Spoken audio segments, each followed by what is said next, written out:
that he wasn't. And Kelsey? Kelsey too, also.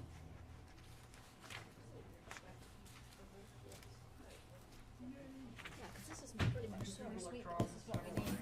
That's good. And then have you seen the new police report? I just took a peek at it a while ago. I like it. Hey, Rodney. Yes, sir. His birthday is next week. Huh? His birthday is next week. Since he's here by himself, if I can find that kind of cake he likes, maybe you make the cake. And then Charlie wanted to do a dinner at the restaurant like Tuesday night. We'll buy everybody's dinner. And just, That's so I cool. think he's going home Wednesday or Thursday. And just Oh, okay. see what we come up with. Yeah, let me know. Okay. Oh, that'd be nice. Yeah. Hey, I'm Good in. evening, good evening. How are you Good this evening, sir. evening? Good evening. Good. Good to see you. Yeah, Oh, wait. good evening. Okay. Well, I had surgery Tuesday. So I know we had a rupture. Oh, man. It's pretty good. I don't want to go through it again. One time's enough. I learned my lesson. Oh man, I can't see. You need to borrow my glasses? Yeah. Here. I got it. Thank you. Thank you. I appreciate you. You know when you saw me on the street and I went like that? I pointed at that. They said, well, She ratted you out, huh? all through breast tube. And she's the one, I said, no way. Yeah, I was behind them. I know, like the shop, And I pointed shop's like gonna that. make it on there at some point. I was like, oh, It yes, is I what want it to go. is. Mine will too. It's just, I don't know, that's what I I said. can't do anything without it, I don't know what to do. Yeah. I need somebody to I was right help behind, us I had come my, up you with see my little lights on? they had I had them. last week. Or came in last week and they I was had over there RV like, I was like, I was. next to their. And he was like, Chief had to go somewhere. And they That's didn't that use time fairly stuff. paying the water bills. Too soon. That's not good. And like I said, the COVID rates and I was gonna call you, but I was like, COVID nah. thing. He said, well, here's Yeah. he's set up there. I bet he's not paying. And Michael came out, called Cody, said, go check. No water, no service. He said, just electricity. He said, I could go down back in and say, hey, I just want you to know, I investigated. Yeah, it was so much. I didn't think I'd ever even look into it. Man, we not. He said, it just hasn't run over here.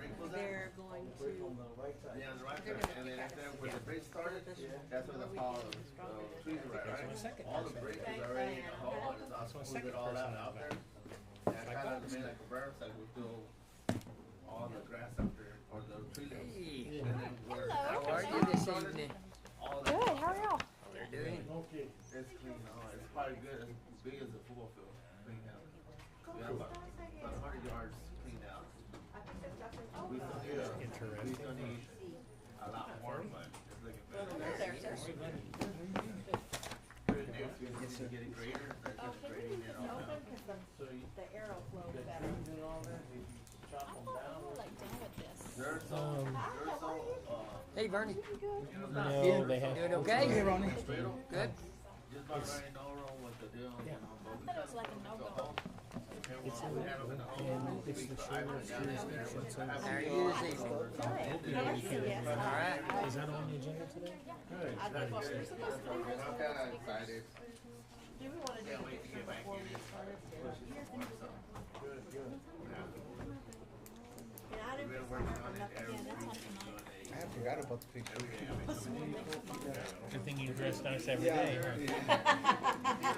I have my shirt on, Charlie said, you're not wearing that, I'm gonna iron it. I said, it's fine. No, it's not. You were going to work, I'd let you leave. How's the baby? Good. He's getting big. Grow up in a hurry. Would not bother How's me. big brother? You're in her show this weekend. Oh, he did? Yeah. Oh. So everything is, I'm 4 now. I have my nephew, he's gonna do everything when he's 4. When I turn 4. So how's he like being a big brother? He tries to help a little too much sometimes, so I have to be like, you don't pick him up. You can't do that. Yeah.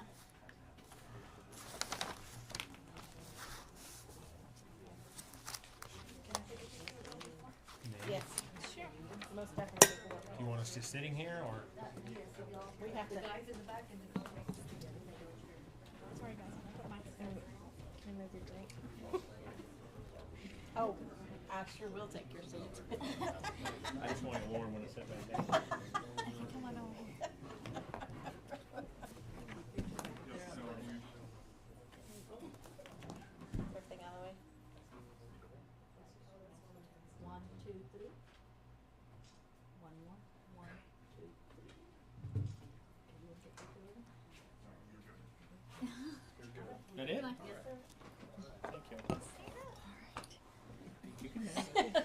trust me. I don't mind at all.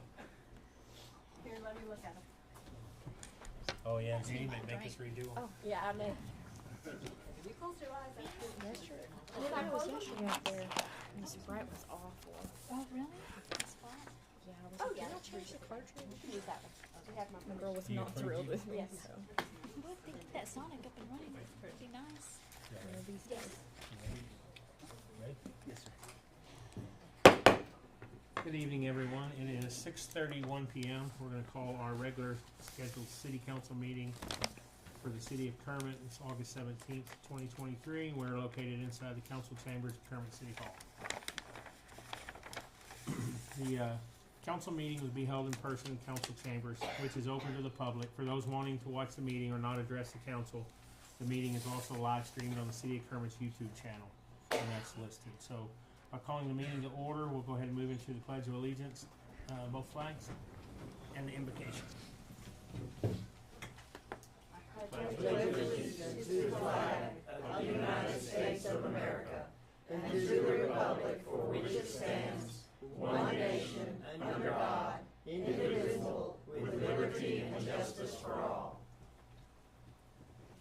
Under the Texas flag, I pledge allegiance to thee, Texas, one state, under God, one and indivisible.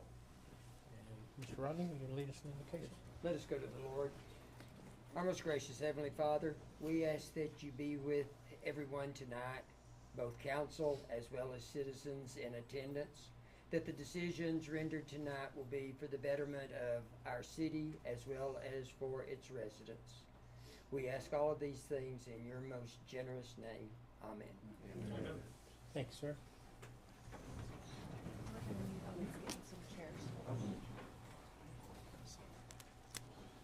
All right, everyone. Moving on to item number 4 on the agenda is any proclamations or presentations of awards. Diana, do we have anything tonight? Oh, yes, I Oh, do. we do. I was gonna say, yes. Yes, sir, please.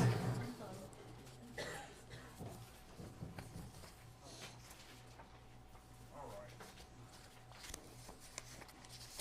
Let's see. There he is. He's in the back. Okay. I think what we'll do, if this is okay, is we'll just have everybody come up here at once. Sergeant Mark Sanchez, Ms. Andrea Venegas, and Rita Edwards. Diana.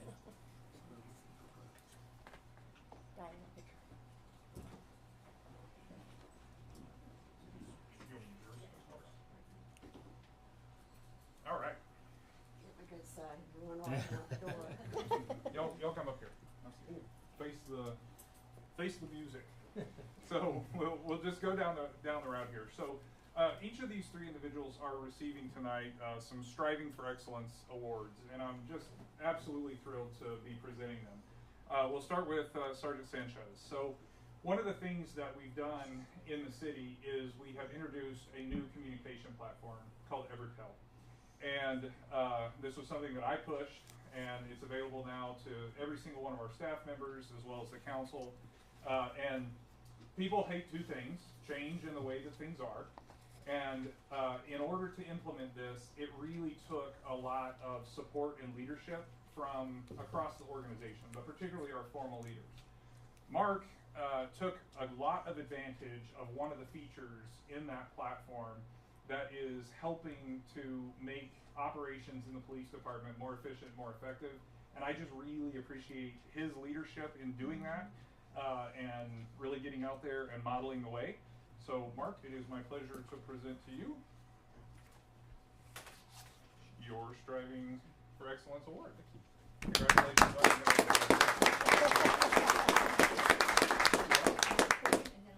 Okay, gotcha. Very cool.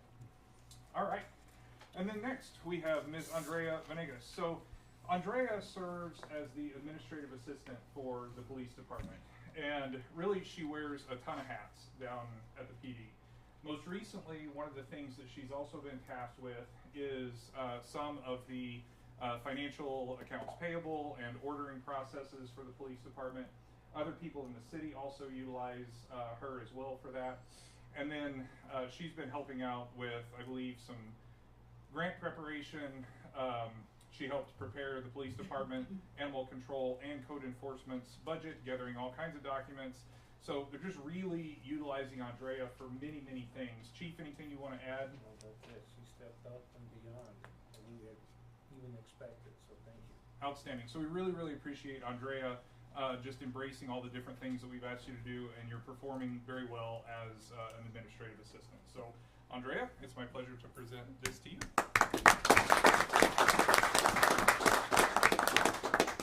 And then, last but not least, Miss Rita Edwards. So, Rita has spent countless hours over the past several weeks assisting me in preparing the city's budget. The city's budget this year is very different. We'll be discussing that in more detail later today. But Rita just has done a phenomenal job of helping me get that monumental, vital task done. And I just really want to express my appreciation on behalf of everybody, because without the work that you did, we wouldn't be able to pay the salaries, buy the stuff, and provide the services to the citizens. So thank you, Rita. Great job. Very Very much. nice. Now, if all of y'all get together, I'll take one. Wait, am I supposed to do like this? There you go. There you go. That's Like a what I boat. had. Okay, kick your leg. 1, 2, 3. 1 more. 1, 2, 3. There we go. Thanks all for Thank you, guys. Thank you.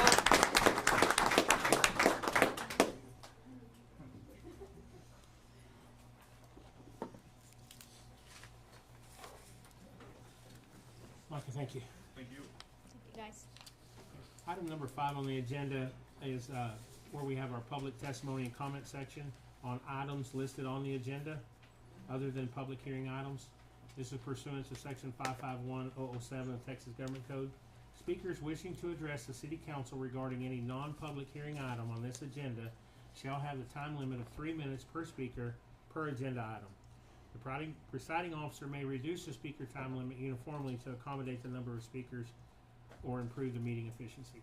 This is just for anything that is on the agenda. We do have a spot at the end for anything that is not on the agenda that you can also bring up. So, does anybody have anything that they would like to speak on the agenda items at this time? Does not limit you later from speaking, just kind of giving you your opportunity right up front. So you don't have to sit and wait if you don't want to. Okay, we're going to move on to the approval of the minutes. First, item A on that subsection is the special city council meeting from July 12th, the regular city council meeting from July 20th, and our special city council meeting that was held on July 27th, 2023. And I'll give you a minute to look over those, and then we'll hear a motion. The only minutes I gave everybody was the one for the special meeting on July 12th, the regular city council meeting July 20th, and special city council meeting July 27th. I will give it to you when we have a meeting August the 3rd. Okay, so that last one. Okay, perfect. So, Mr. Mayor, so these individuals are not here to discuss their issues?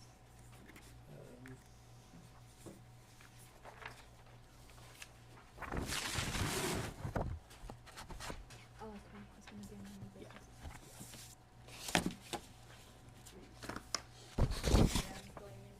No, no, no.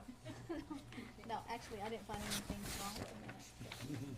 I don't know if y'all are done.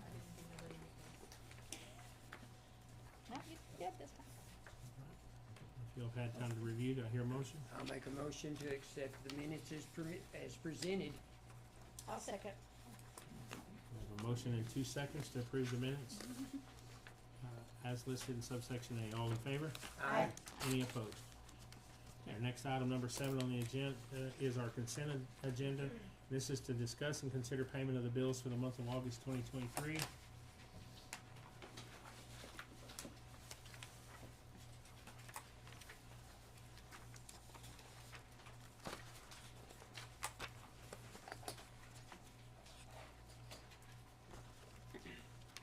On page 3, about midway down, it said Porticool water hose,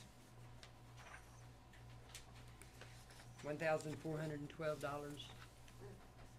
Yes. Oh, okay.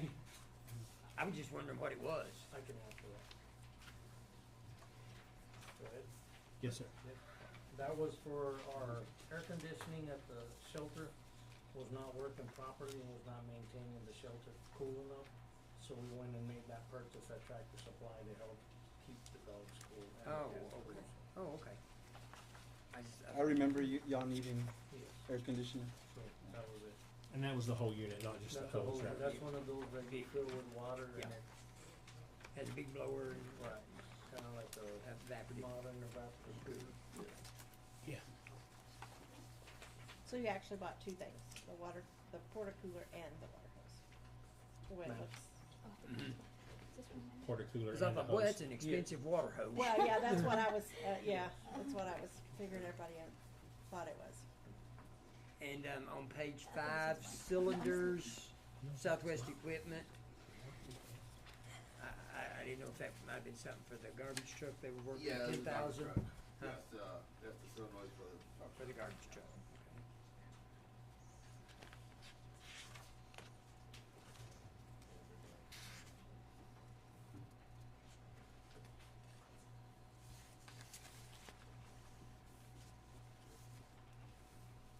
I didn't have anything this round. Anybody else? On the Vest Park siren check, did they get that working? Yeah, they got it working. Yeah. That sounds good. It works. Loud and clear. Then, on page 6, oxygen setup, face pieces, 39. Let's see. Those are those units the firemen use.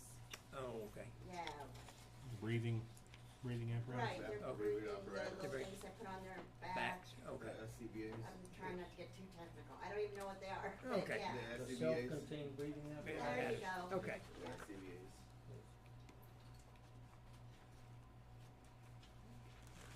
That was all the questions I had. I make a motion, we pay the bills. I'll second. We have a motion and a second to pay the bills under item number 7, subsection A. All in favor? Aye. Any opposed? Moving on, we have our new business section, and our first one to discuss and consider is a complaint regarding utility rate, high water bill, and being charged double. And this is brought to the council by Mr. Eddie Acosta. Eddie, are you here?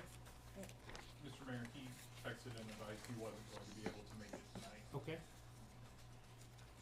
Do you have any background on this you want to share, or we just want to hold off till he's available? I did prepare for the council an item summary, after speaking with Mr. Acosta.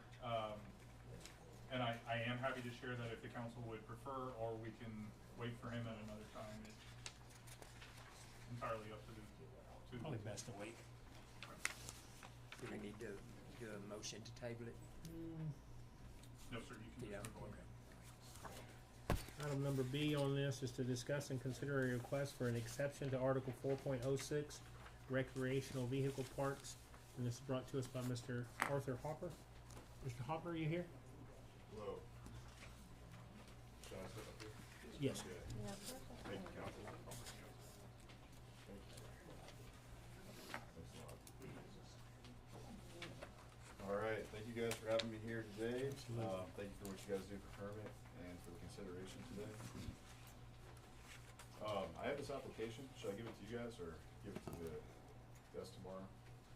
Is that for the revision? You could give it to the desk. Okay. All right, would you guys like to see the map? Would you like me to pass it to you guys? I have an aerial We photo. have Okay. In order to get this in compliance, I have to finish the fence around it and, number the RV spots. I'm happy to do that. I do have and I thank you for the guys' consideration. I know that if, since I bought this, I found out that after you buy them, they have to be renewed every year. I understand all the rules, I've read it, so I'll definitely be in compliance of it if you guys would grant me the consideration to renew this, RV park business. And then, if it's okay, I wanted to add a 4th RV spot and cover them all. That's just another request that I have. It would help me a lot with the expenses of fencing in the entire property. And, so, that's all I have. Mr. Hopper, what is the actual size of the land, the property? The size of the property, I believe, is 68 foot wide by 112 foot long. CAD website has 50. So you have 50? Has 50 by 110. Okay. So did anybody go out and look to make sure the spaces are, Yes, I there's think enough room? 3 is plenty, He's asking just for 4. truthfully. I think he's asking for 4. Yeah. Yeah. 3 looks pretty crowded on there already. I'm just concerned about fire issues with 4. Or a safety hazard. Yeah.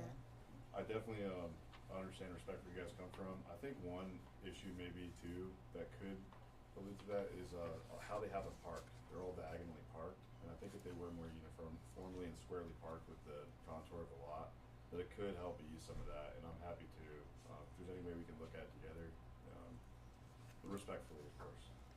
Now, it's currently an RV and park, Yeah. and there's how many in there right now? 3. 3. And y'all have gone out to Yeah, Jose went out there to look at it.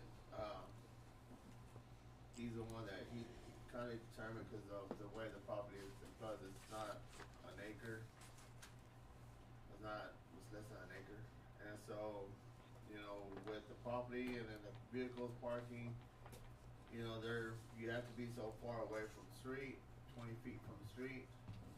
And it just kind of, with the 3, it's good. With the 4th one, you're gonna find out creating some problems. It'll be too close to the street. It's like 7,000 square feet. Even if he turned them straight instead of diagonal? And that's the only thing, we didn't measure that side. Okay. That way, just the way they were right now. Mr. Mayor. Yes, sir. If I may interject a bit to perhaps help the council's consideration of what ultimately would have to be decided.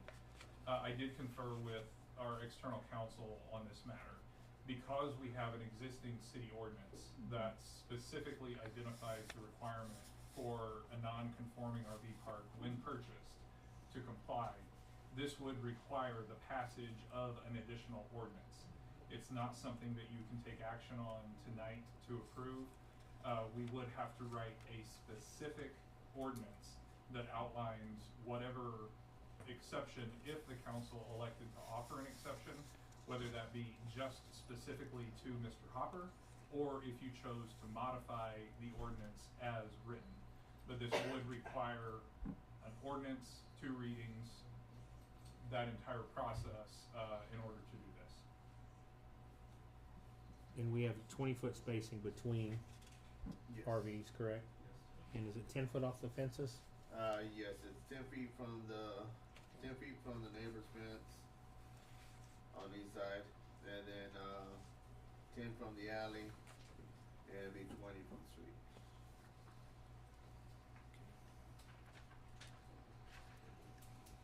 With the 3 currently there. Yes. Now, tomorrow I could go out there and redo it by by just without him moving them yet, just going out there and measuring them out. I won't have a problem going out there and doing that and getting it checked out. We'll kind of take into account the realigning them and seeing what we got. Yes, sir. Because as city manager mentioned, we will have to amend the ordinance if we're to change it outside of, now if it fits, then we have a different decision to make. But if it doesn't fit by code, then we can't approve it without changing something. Right. So on this one, we probably need to table it until a later date. What would be helpful is if the council could provide some direction if this is something that you want to consider. If you want to consider it, then I can certainly prepare an ordinance and prepare some options for ordinance language. But do recognize that when you read the ordinance that was passed in 2020, That's what I would recommend that the council carefully consider what changing that ordinance would do, and how you want to consider that. If you want to consider Mr. Hopper's request as a specific one-time thing, or if you want to consider moving in a different direction for the city as a whole with regard to this, that is the ultimate decision that really this amounts to. So the section 4.06019 is the existing non-conforming RV parks. That's what we really need to consider before, even before Tony goes and looks at the layout. Yes, sir. Do you recall when y'all, approved the ordinance, they must have a 1 acre land? Yeah. Oh, that's right. Cause if you get the one, you're gonna have to do it for everybody else. Yeah. who has Yeah. less than You 1 acre. were- It was, yeah, cause his Shy is of about an acre? 7,000 square feet, How much? about 7,000 square feet from what I figured. So technically he, by the formula of 20 per acre, you could have room for 2. Yeah.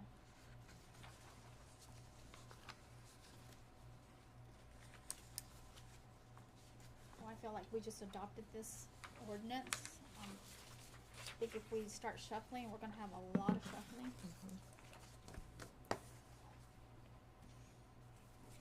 So, You hear a motion? I make a motion that we stick to our ordinance that we currently have. Okay.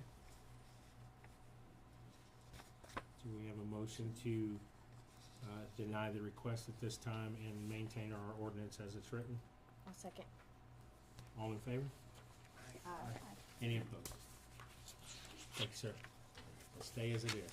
All right. Thank you. Thank you. Appreciate your time. You guys, appreciate y'all. I'm sorry.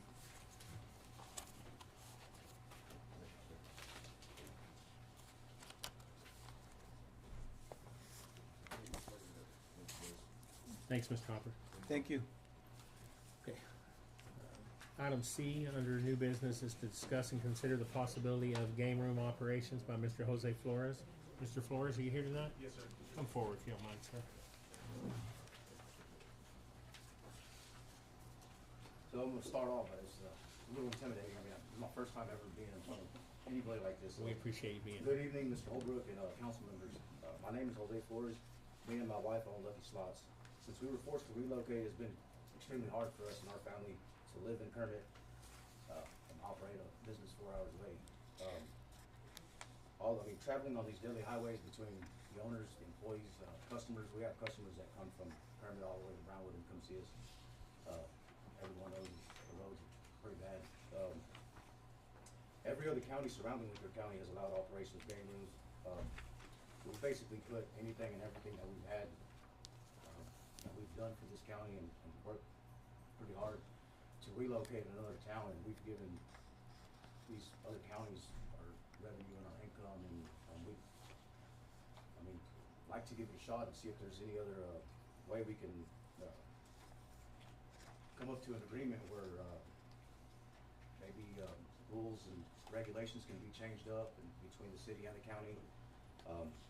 It's what we've relocated to is Brownwood is a population of like 20,000 people, and it's extremely hard for us to compete there. There's probably 6 to 8 other businesses, same type of businesses we have, and it's this is where we started. This is where this is us. It's just extremely hard for us to continue to pay taxes, and our kids still go here, and our kids don't want to relocate because of business, and it's just, we're just trying our best to keep everything local, and I thank y'all for hearing me out. Absolutely. Chief, I see here in the summary section that you've attempted to call, but we're not able to leave a message. Is there anything you want to discuss with Mr. Right, Flores? I did make contact with Mr. Okay. Flores, and I explained the laws, and the laws prohibit us from being able to do so, and the city does not have an ordinance, like Andrews, you referred to Yes, sir. Andrews, right? And so Andrews does have an ordinance where they can have their game room, we don't. So therefore, we'd be violating laws if we Right. said, yeah, you can operate your game room here. Yes, sir. because by law, we don't mean the specs. Isn't it a state Like, mandate? we're not a county that borders the US and another country, right? Right. So we're not also a ocean line border as well, and our population is not over 50,000. Yes, sir. So these are some of the specs in the law, Right. and I explained those to you. So that was the thing, the difference, like I told you, I would look into how Andrews was doing it, Yes, sir. and that's how they're doing it. They do have an ordinance. Yeah, cause Andrews is operating, Monahan's is back operating again. People, our customers that we had, they travel to Odessa, I mean, Odessa, Fort Stockton, I mean, everywhere, you know, within a 30-mile radius, you leave here in any direction, you know, you have the operations of game rooms. So how can they pass an ordinance that goes around the Texas Penal Code? That's a good question. I mean- I can't remember off the top of my head, I did look at it, but they could. The county does allow the city to create an ordinance to allow them to operate. But there's a great deal of restrictions on what would be involved and what kind of machines they would Yes, sir. have. See, in every county is and it would different, you know, some require, don't allow them in they don't allow the operations in county, some of them allow them only in the city. Right. And they, you know, each city has its ordinance and their, permit fees, you know, according to county as well. I know our permit fees were $500 a machine previously. I mean, maybe that can be taken up some, and the fees can be split right down the middle for the county and the city. Help us all out. So I think, Chief, hearing you, anything that would have to start at the county level first. correct. Well, in my opinion, I'm not for anybody opening up anything that's illegal. It's the state of Texas says you cannot gamble in the state of Texas. Yes, ma'am. Which I realize, you know, y'all say, well, we don't give cash. Well, I beg to differ because I went in all of the casinos. I mean, in all the game rooms, Yes, ma'am. and they were all. When you walked in, they would tell you how much you could get paid out. Yes, ma'am. And well, that's And another so, thing. We you know, just can't do it. all that can be changed to where it's, you know, there's no currency involved. We spoke with multiple different type of companies that come out, with third parties that come out and install these systems on these games to where there's no currency involved. You know, it's just done off of gift cards or whatnot. You know, it's kind of like these new laundry mats where you go in and you put your money into a machine, it puts it on a card, and you just play as you go. So how would you cash out on that? It's strictly playbacks. I mean, they would continue to just keep playing and playing. I mean, it'd be amusement purposes only. So where we're at right now in Brownwood, So you would wipe out the amount on the card, is that what you're saying? well, that amount would go directly into the game that they're gonna play again, and they would just continue to keep playing and You playing. couldn't do and anything with the money except put it back into the game. Right, that's what I'm. Right, there But- would be no, No exchange. no exchange whatsoever of currency whatsoever. I mean, But people go to those things to win money. yes, ma'am. And entertainment, yes, ma'am. Now, is your building within city limits or outside? It isn't within city limits. It is. It's like right on, it's going towards Jowl, like right on the line. So I think, council, unfortunately at this time, based on the state law and the fact that the county has not granted any kind of a waiver to the city to issue ordinance, I really don't see where we can take any positive action on this, for Mr. Flores at this time. Is it something you consider we need to table for the time being and I if he goes personally before think if commissioners? the county was to change their mind and issue something, then Mr. Flores or Can anyone else would reapply. be more than welcome to come back and address the council at that Sure. time. Yes. Y'all agree? Yes. So do I hear a motion on that? Mr. Mayor, if I may, it's not Yes, sir. necessary. If the council's not gonna take any action, don't you have can to. just move on. Mr. Flores, thank you for your time, though. We really Thank you. appreciate it. Thanks for hearing me, guys. Thank Yep. you. Mr. Flores. Thank you, sir. Thank you, Mike. Okay, we can discuss and consider the first reading of an ordinance 23-03, repealing Article 8.08, which is the curfew for minors, previously adopted by ordinance 20-05. We have a copy of that in front of us as well. So, Chief, I think you've submitted this one. Yes, I don't have my paperwork. I apologize. This I one? didn't. You need I this? got a little busy. You have a pretty before. good excuse.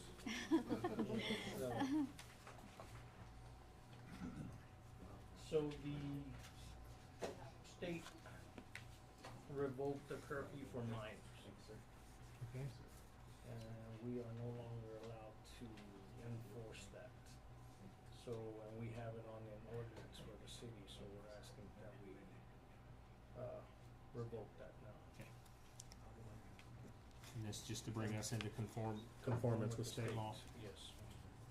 Alright, And it's right pretty there. straightforward. Article 808. I wonder why they say it's unconstitutional, or Yes, sir.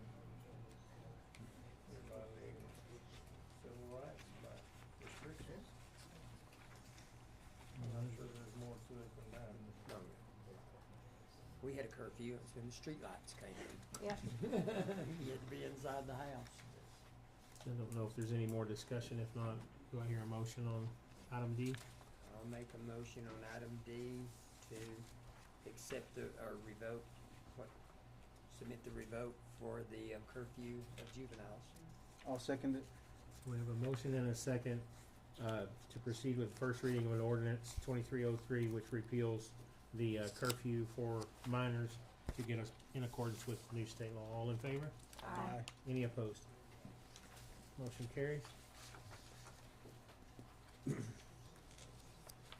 Item E is to discuss and consider approving resolution 23-21, authorizing the city manager to execute agreements with CTSI for IT infrastructure improvements at City Hall and the Police Department. Mr. Micah? Thank you, Mr. Mayor. First, for the benefit of anybody watching and for the public that's here, number one, thank you all for coming. We appreciate your participation in our city government. Number two, the council is well aware of this agenda item because I called each one of them last week and requested their permission to go ahead and make this expenditure as an emergency expense. And the main reason that I want to bring that up is twofold. One, it's transparent in nature that happened. Two, every single council member, when I talked to them and I expressed the frustration and pains that we were going through as a city with regard to our IT infrastructure, I received unanimous, overwhelming, and quick support from the council.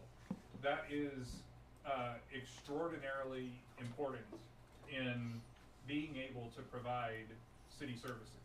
So on behalf of city staff, I want to acknowledge and thank the council for allowing us to take that quick action. The reason that we needed to do this is because this building is an old building. It has very old cabling, and that cabling is in a critical stage of the end of its life. There are multiple times a day that our dispatch center loses connectivity with its systems, and that is dangerous for a whole host of very understandable and explainable reasons. In addition to that, city staff that work here every day require access to the internet to communicate with one another, to access our financial systems, to do everything it is that it takes to run a city. And we simply are not able to do that with the existing infrastructure. So we had luckily started this process and had every intention of bringing this before the council formally like normal. We just couldn't wait due to the lead time that's required to acquire the supplies and get the contractors started. So this is really a formal resolution to ratify action that's already been taken. And again, on behalf of the city, we appreciate the council's support. I'll make a motion. We accept resolution 2321. You hear a second? I'll second. We have a motion and a second to approve resolution 2321. All in favor? Aye. Any opposed? Okay, motion carried. Item F is to discuss and consider approving resolution 23-22, authorizing, authorizing the city manager to execute an agreement with the New and Blue for electronic citations, warnings, and an investigative database.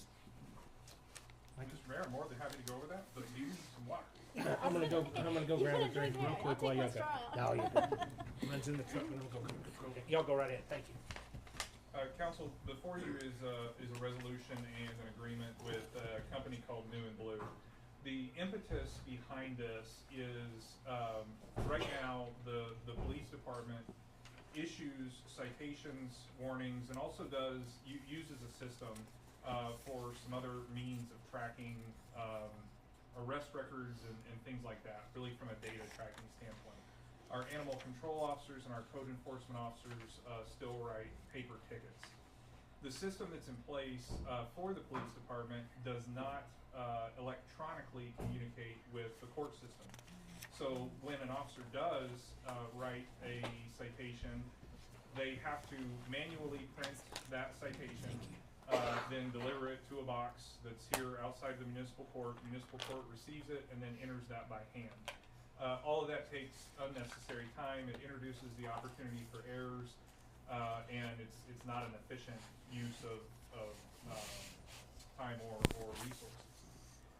The city, being the police department, municipal court, there's been a lot of historical discussion about different ways to kind of resolve this problem and consider more efficient options, and a number of vendors have been considered. New and Blue is a vendor that the city had not yet considered. They do provide services to many municipalities in Texas as well as across the nation, and they are extraordinarily competitively priced. Again, in the spirit of unbelievably full transparency, the Chief Executive Officer of New and Blue is Mike Wilson, the same Chief Executive Officer of T2 Professional Consulting. So that needs to be out there and be known. However, I think that Chief Ramos, Judge Wright, in knowing what the quotes were from other providers, will attest to the fact that the quote before you is extraordinarily competitive to try to earn the city's business, and will provide citations again for all officers, animal control, and code enforcement. So that is the option before you. So what does, and young man discussed it while I was getting a drink, what does the system do, New and Blue do, that was different from some of the other ones? Are there some? So it integrates automatically with Encode, which the other systems do as well, just for much higher cost. Okay. So essentially now what's going to happen is when any one of our officials authorized to issue a citation, once that citation is issued, it will automatically upload into the system. It will automatically transfer to municipal court, and it will automatically sync with our financial software. So this should make the process of auditing citations much simpler. The possibility of losing a physical citation will end because they are electronic in nature. So I don't see any downsides of moving to this platform for the city of Kerr. Now, if I remember correctly, we were in discussion prior to you getting here. Cheryl was looking at a program, and you were looking at a program. Yes. Does this program meet what y'all were looking at? Yes, because it would be. So it would help in every aspect that y'all were asking for? Yes. Oh, okay. And it's less expensive. That's, yeah, that's Awesome. what I like. Okay, Almost another one of those no-brainers, yo. I know. So we got thumbs up on And both so sides. is this like, what is how long is the agreement? 1 year, 2 year? What does it say in here? I thought it said. These are annual, so it's an annual agreement, and the annual cost is $8,000. The other costs are startup costs and initial equipment costs. We are able to use one of the PD's existing printers. Printers are about $1,000 a piece. One of them is new enough to use with this, but the $8,000 is the annual cost, and it's an annual agreement. Okay. Wow, Pretty reasonable to get some harmony going. I know it. I like it. I'm happy if y'all are happy.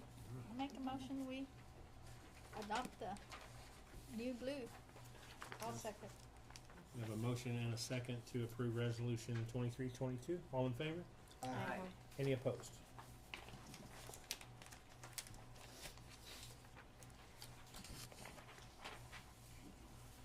Okay.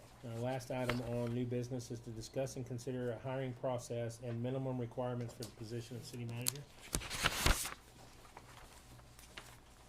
Mike, are you prepared? Yes, sir. Mayor and Council, before you, you have a single page that is listed city manager qualifications and job posting. What I'd like to do first is present for your consideration some basic requirements and get direction on what you would like to see in a long-term city manager candidate. And I've provided some recommendations there based upon comparable cities across Texas related to that. So for your consideration, we're recommending an associate's degree be required. If you want to require a bachelor's degree, certainly that's within your purview, as are all these recommendations. That could be a preferred qualification in public administration, business administration, management, or a similar field from, of course, an accredited institution of higher learning. With regard to professional experience, at a city like this size, you know, the city manager has an approximate total span of control of around 60 or so people, and management of a budget of right now about 8.6 million?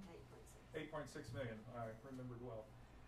And then from an experience piece, what we've got listed here is 5 or more years of supervisory management experience with total spans of control of at least half that, in case this would be something that, you know, someone would be stepping up from.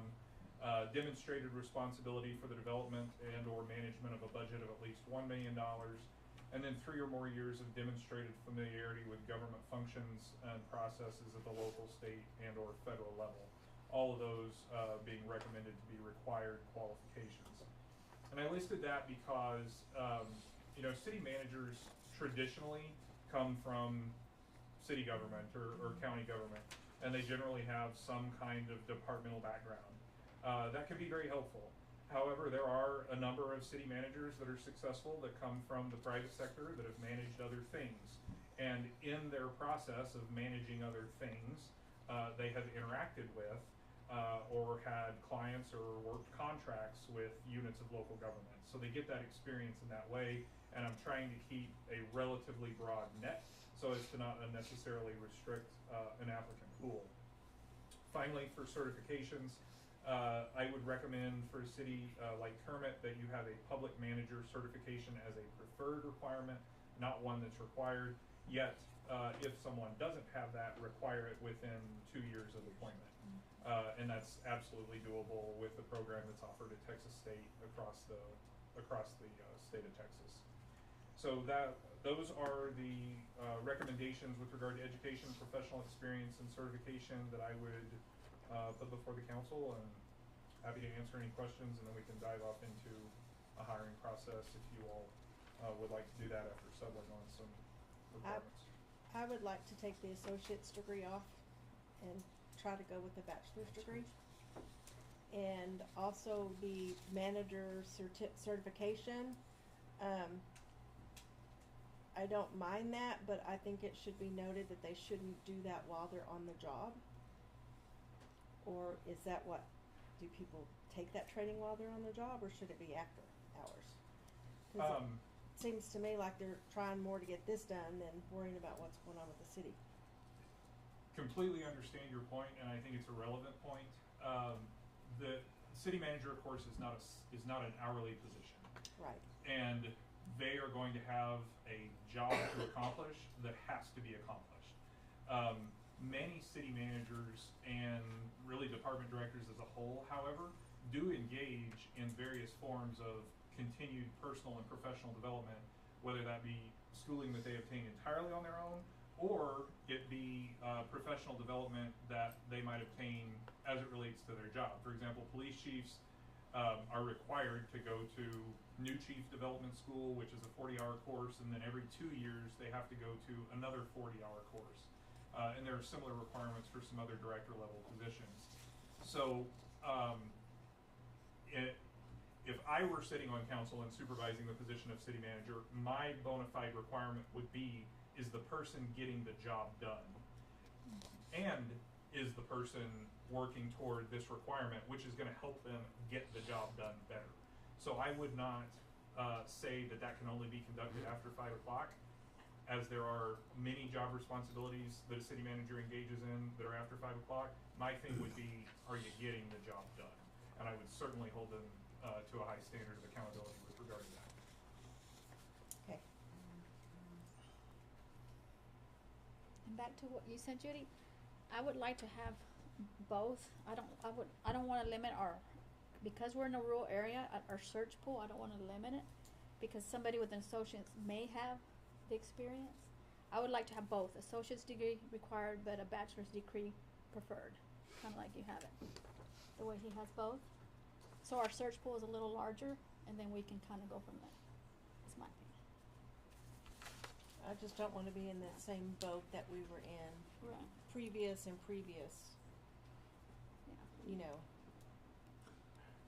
So I think that will come down to the interview process and things of that nature.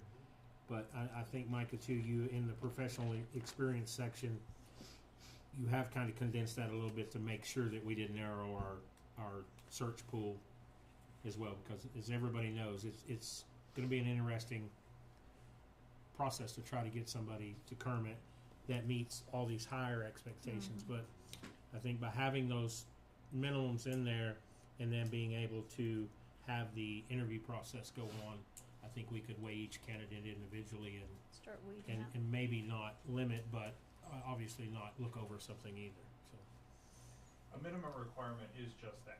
It is your gatekeeper. If a person submits an application and they don't meet your minimum requirements, that application is invalid. They are not under consideration for the position.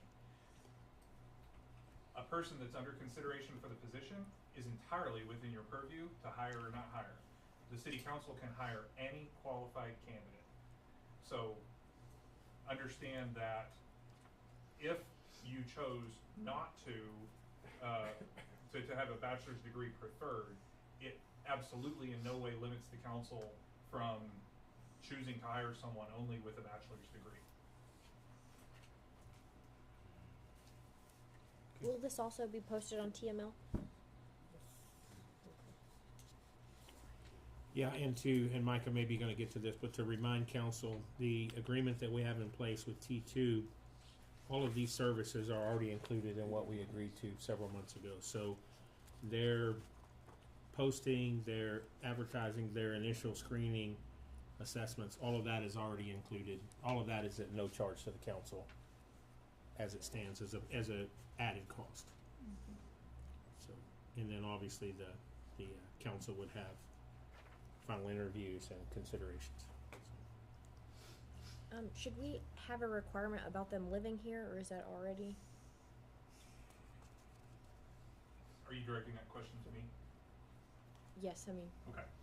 Sorry, I'm trying to follow all the rules and model good behavior. So I try not to speak out of turn.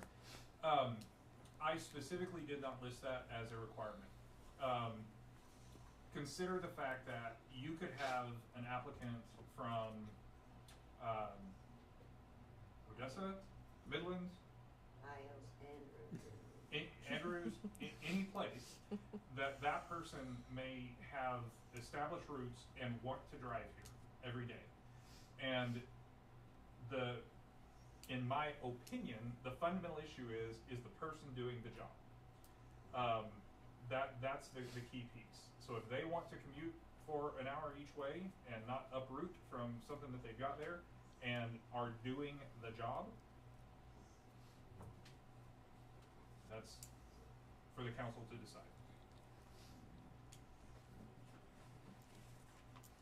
And I guess one thing too, it may fall under like a bachelor's degree, but have a familiarity with grant writing and the qualifications to write and apply for grants. Could we put that in as a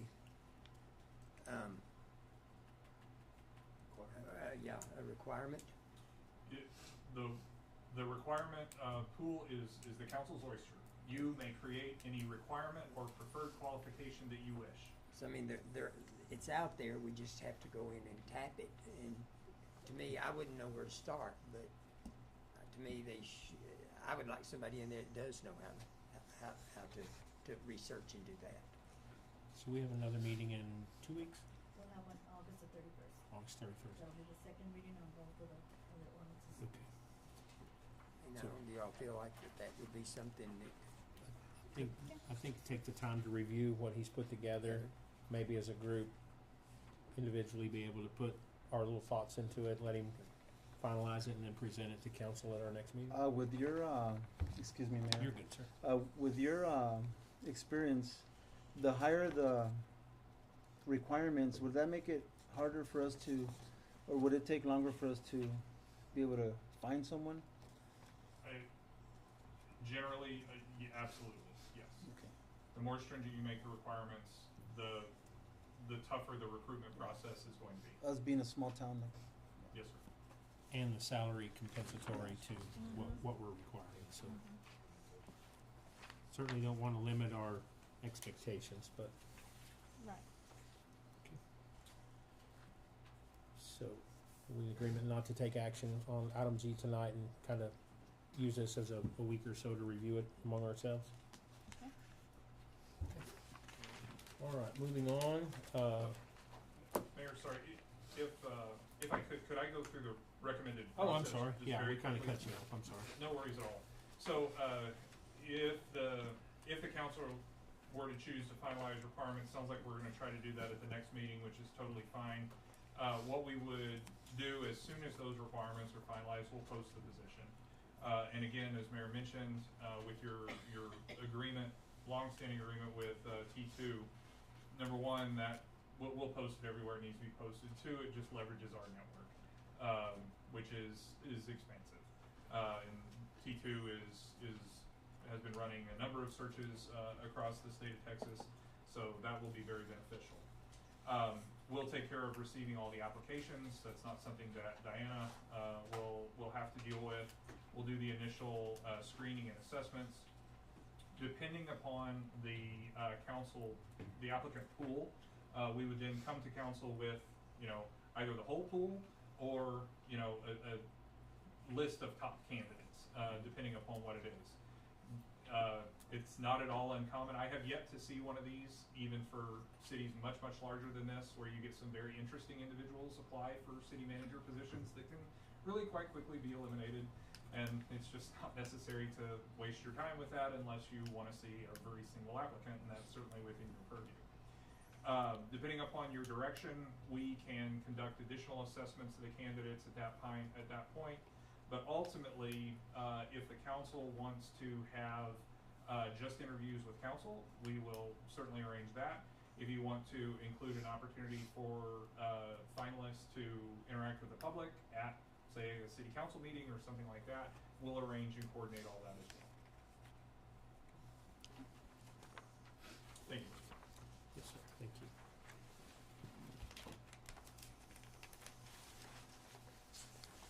Item 9 on the agenda is the reports of advisory boards and commissions. Or, like I think, Diana, you wanna speak on the Board of Adjustments? Yes, sir.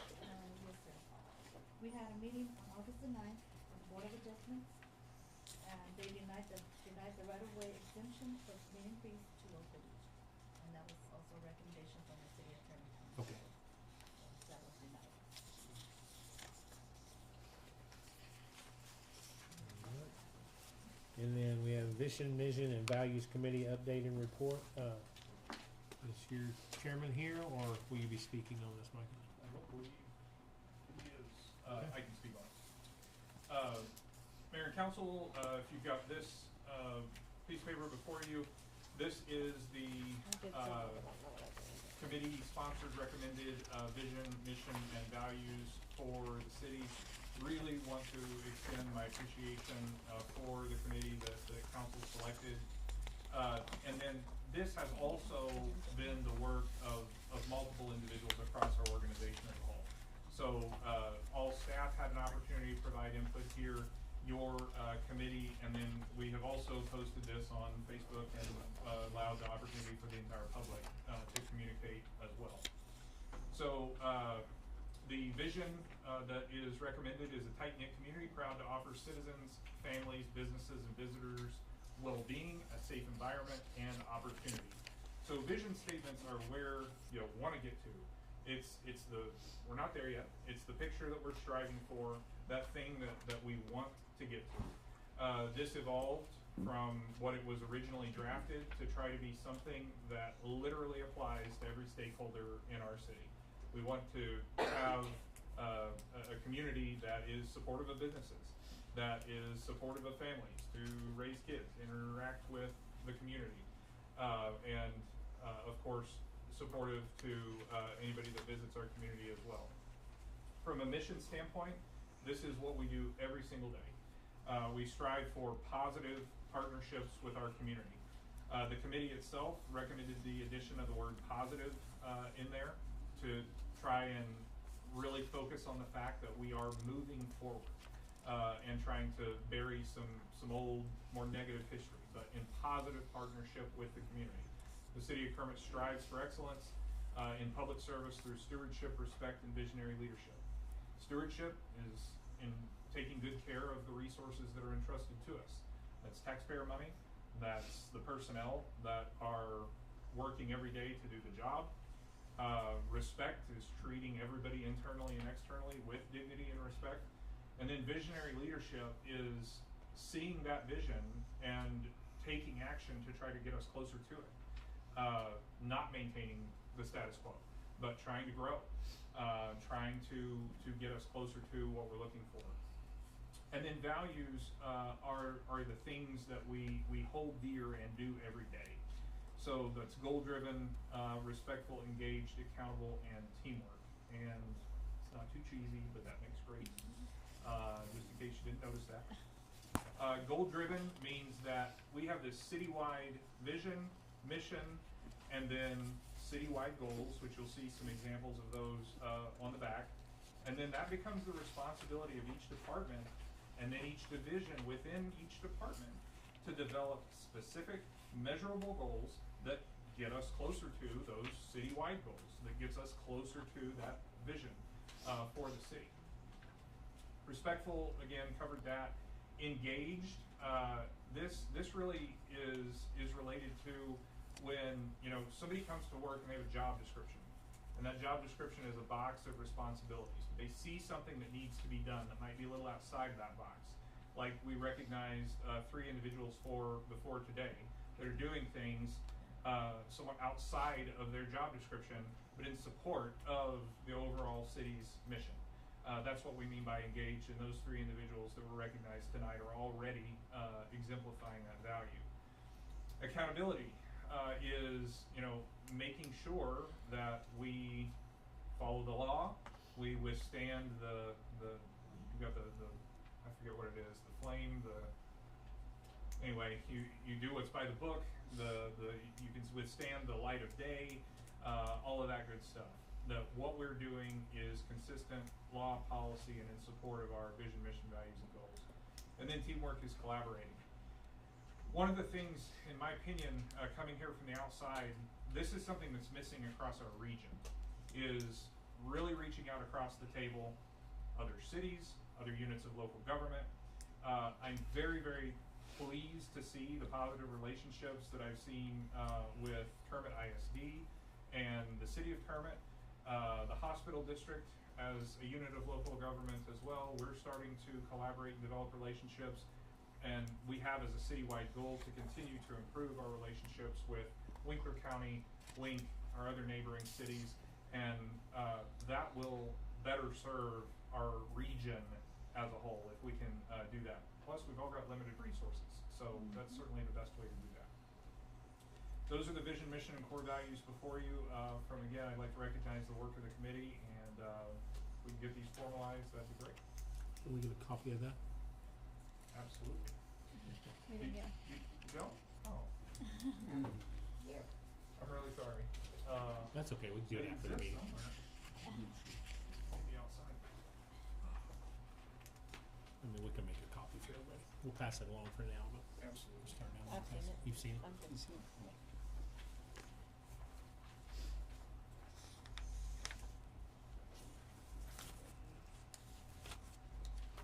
You guys should have stopped me before I went on and on. No, you're wrong. It's okay. Good, yeah. Thank you. Absolutely. Thank you very much. I'll get mine right. Kels? You can give me one later. Thanks, sir. Absolutely. When will the committee meet again? Do we have a set time or? We don't have any other set meetings for the committee. The committee is, as a whole, is very happy with what's presented before you. I believe that the committee committee would be very interested in continuing to refine goals and some specific objectives, but this high-level vision, mission, and values, I don't anticipate that being recommended to change at this Okay. point. I wonder if we could engage them to help us with the murals and some of the other things we've talked about for a year and a half. They are Kind of get certainly them. very supportive and discuss that very issue. We'll reach out. Thank you for that. Anybody have any comments back on this for Micah? No, other than that's good.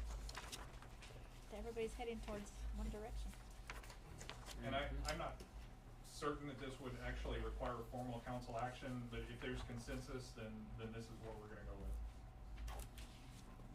Yeah, and I don't think we need to make a motion, do we? I mean, nobody has any objections. We're gonna continue with that mission statement. I'm good with the mission statement. So item 10 is gonna be staff reports, starting with the administrative side, and we'll hear first from Ms. Rita Edwards on financials. Yeah, mine's not nearly as glamorous.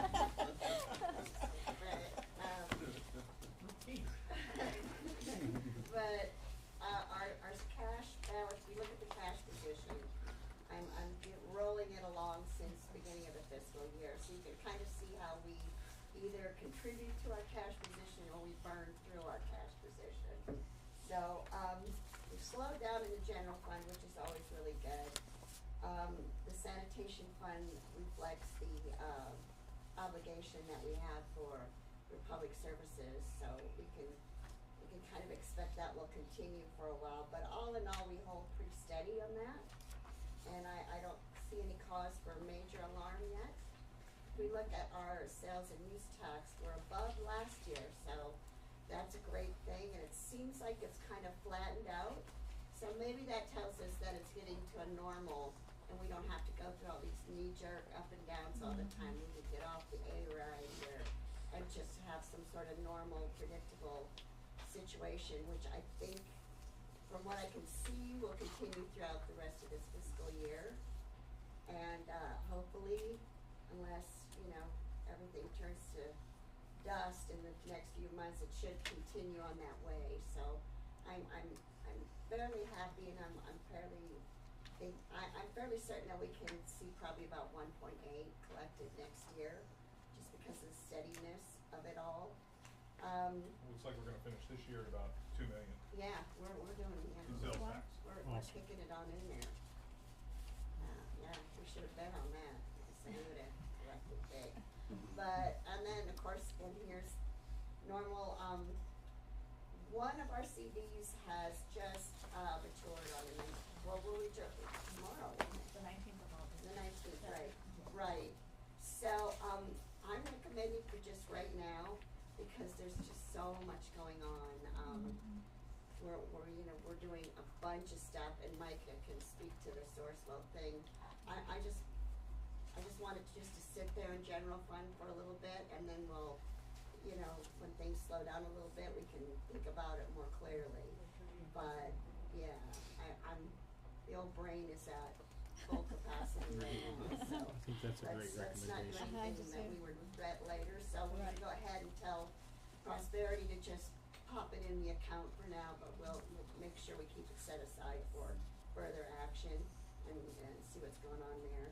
But We're generating some pretty good interest. oh my gosh, and we're Anyway. killing it on that. Good. $30,000 in the general fund every month in interest, so. Which CD is coming up for The maturity? Prosperity Bank, Prosperity. yeah, on the 19th, yes. Okay. But otherwise, we're doing really good. Hotel motel now. We're at about 1.2 mil in there. We're gonna start seeing some very, heavy expenses, of course, because of Kermit Celebration Days. We still got a bit to finish on the Kermit Civic Center, and I think, Tony, you've been making sure they're getting up there, getting it done. Yes. Cause I think we still have a retainage of about, 60,000-70,000 for that one contractor, so if they finish up and it's all to our liking, then that'll be hit, so that, we're gonna take some hit on that. Now, we'll still be well above $1 million, but remember that it's replaced at about $400,000 to $500,000 a month Okay. is the replacement rate. in Okay. that fund. And and that is it. But he's gonna tell you about Sourcewell. So this is a good time related to the financial reports to tell another success story. I'll set it up a little bit. So the council, as you recall, you approved for the city to be able to join two purchasing cooperatives, Sourcewell being one, 791 the other. Almost immediately after council approved that, we set up training with Sourcewell, which is the biggest one that we joined. They met with all of the executive staff for about 30 minutes during one of our staff meetings, and Public Works had a need.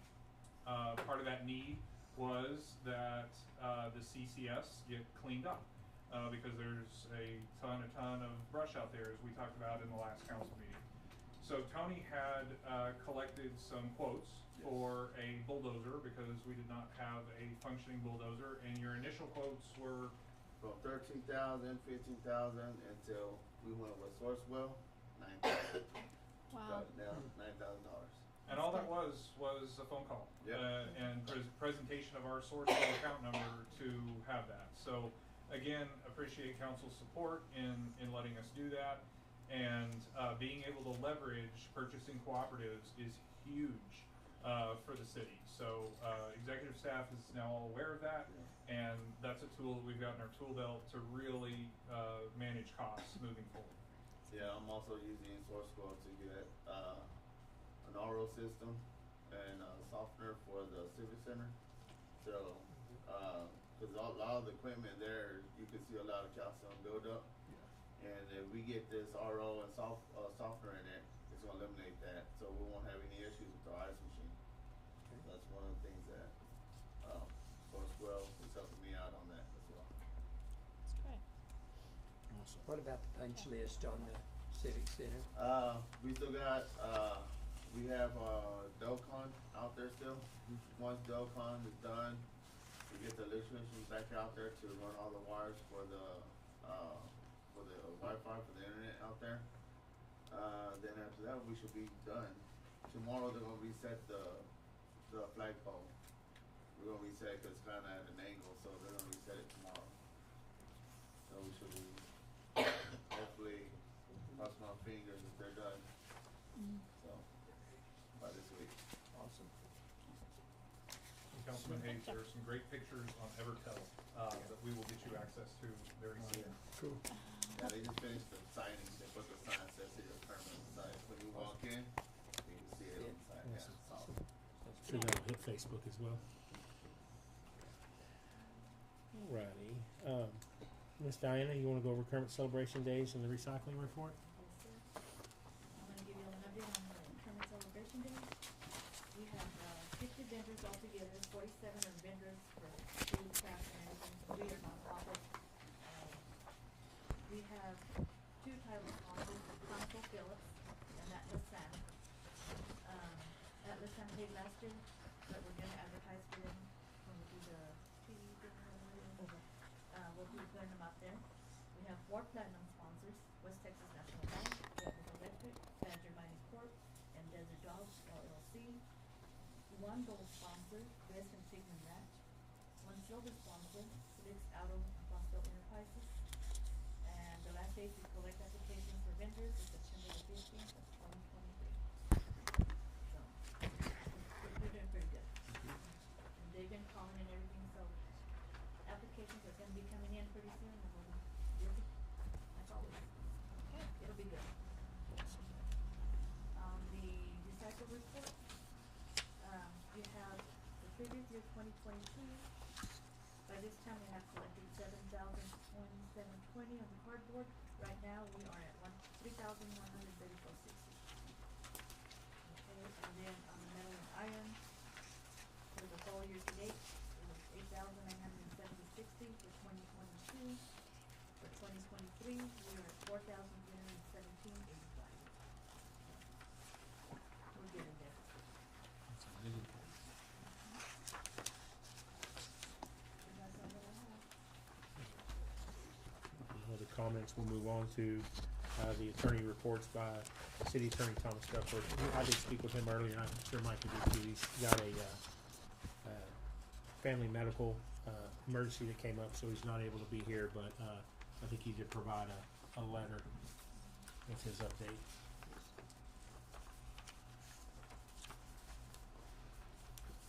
And you mind if I read that, Mike, or you wanna read it, or? I don't know. So, Honorable Mayor and Council, with regard to agenda item XB1 on tonight's agenda, please accept this letter as any report to the council, as my report to the council. On August 10th, 2023, I had a telephone conversation with Mr. Whitfield regarding pending and potential litigation. Specifically, we discussed the Fulbright addition to the Chamber of Commerce and the hotel motel tax money owed. 3, a pending lawsuit by Gilbert Towns versus the City of Kermit. Item 4 was the Medallion Homes and Hotel Motel expenditure for the repair of the oil derrick. I have provided a detailed explanation of the Fulbright, Chamber, and Towns issues. I was first advised of the issue with the Medallion Home and Hotel Motel tax money on the morning of August 10th. I explained that I had limited information regarding the issue. I recall that a portion of the cost to repair the derrick was approved by the council with the understanding that the Medallion Home hostesses would be responsible for raising the rest of the money for repairs. I was not aware if any funds had been submitted to the Medallion Home hostesses or the current status of fundraising or repairs. He goes on to say, I'm currently compiling documents regarding the Fulbright edition and preparing a written explanation of the background and current status of the issue. I hope to have this submitted to Mr. Whitfield by tomorrow afternoon. I will continue to search for additional documents with the assistance of Diana and forward the same to Mr. Whitfield as they are located. Next, I will compile documents and provide a written explanation of the issue regarding the Chamber of Commerce. The city has already hired outside counsel for the Towns lawsuit, Ms. Lisa Hooper from Lynch, Chapel, and Alsop. Extensive written discovery has been completed with additional responses due from the Towns on August 26, 2023. Depositions are scheduled on October 9th and 10th. My understanding is that Ms. Hooper will remain on the case. And he closes this by saying, please advise if I am incorrect. I intend to withdraw as an attorney on the case at the end of August. And closes with, please feel free to contact me with any questions or concerns. So, like I said, he did have a last minute thing come up, and that's very understandable. Because we want to all be where he's at. So, any questions to Mr. Duckworth that we can convey, or is everybody good with that letter right now? So we'll move on to the Juvenile Probation Community Service Program, and this is going to be Chief Ramos and Judge Wright. No, you want to go ahead and start, Ms. Wright? I've been having a lot of juvenile issues coming through the court, and the chief and I have gotten together to where most of their first-time offenders, I even get them to do community service and stuff. So he's utilizing them down in his department throughout the city, whether it's cleaning or it's painting or what else are you doing? Cleaning up alleys. Cleaning up alleys, yeah. He's really helping me out a lot. It's helping through the court system, and I think it's kind of mentoring some of these kids. Hopefully we'll see a change in some of the kids. That's my ultimate goal. That's awesome. That's good. We've gotten some fantastic feedback from the parents. Yes, and the parents are pretty much in agreement. Oh, Good. good. Good to job. hear. That is very good to hear. So maybe they'll just be a first timer and won't see them again. Chief, anything you want to add to that? I think some of the alleyway work and stuff is for some of our elderly citizens, is that right? So I want to make sure we recognize that too, that the city is aware of certain people having certain needs, and we appreciate y'all working together to make sure our citizens are taken care of, Yeah. especially those in need. And if y'all do get someone, like, we just got one yesterday of another one that we're gonna help out in the same manner, but if y'all do get someone, anybody that's needing assistance in cleaning their yards or alleys or whatnot, let us know and we'll get to them. I know even though these were first timers, I know we're gonna have other first timers, and even then, I don't mind going and doing it myself, so. We'll take it. We appreciate the example y'all are setting, so Yeah. we, very much so. I don't think we can say it enough. Mhm. So item D is our public safety reports by Chief Ramos.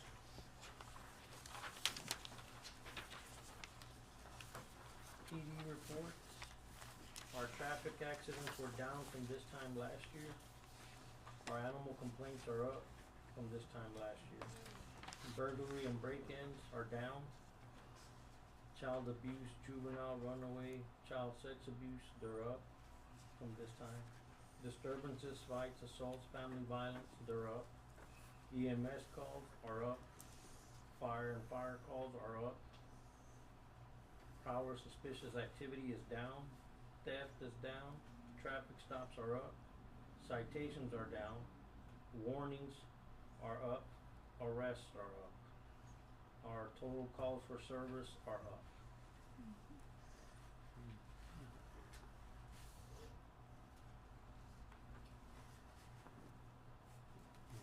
We're gonna move on to animal control activity. Animal control. From this time last year's canines picked up or down. Felines picked up or down. Deceased animals were down. Adoptions were down. Reclaimed down. No correction, I'm up. Dog bites were down. Euthanized animals were up. Citation issued were up. Warnings issued were down. Canines rescued were down. Feline rescued were down. Carried over were up. Surrenders were up.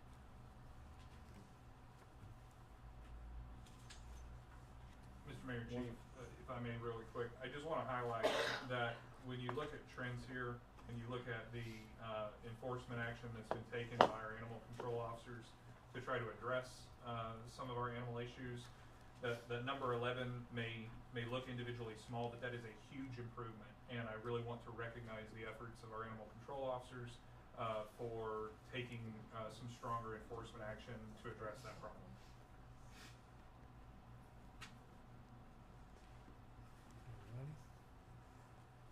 Code enforcement activity, Chief? The dangerous, unsafe buildings were up. RV on roadways were up. Improper disposal were up. Service connection without permission, up. Alley maintenance were down. Neighbor complaints were up. Nuisance were up. Garbage, rubbish up.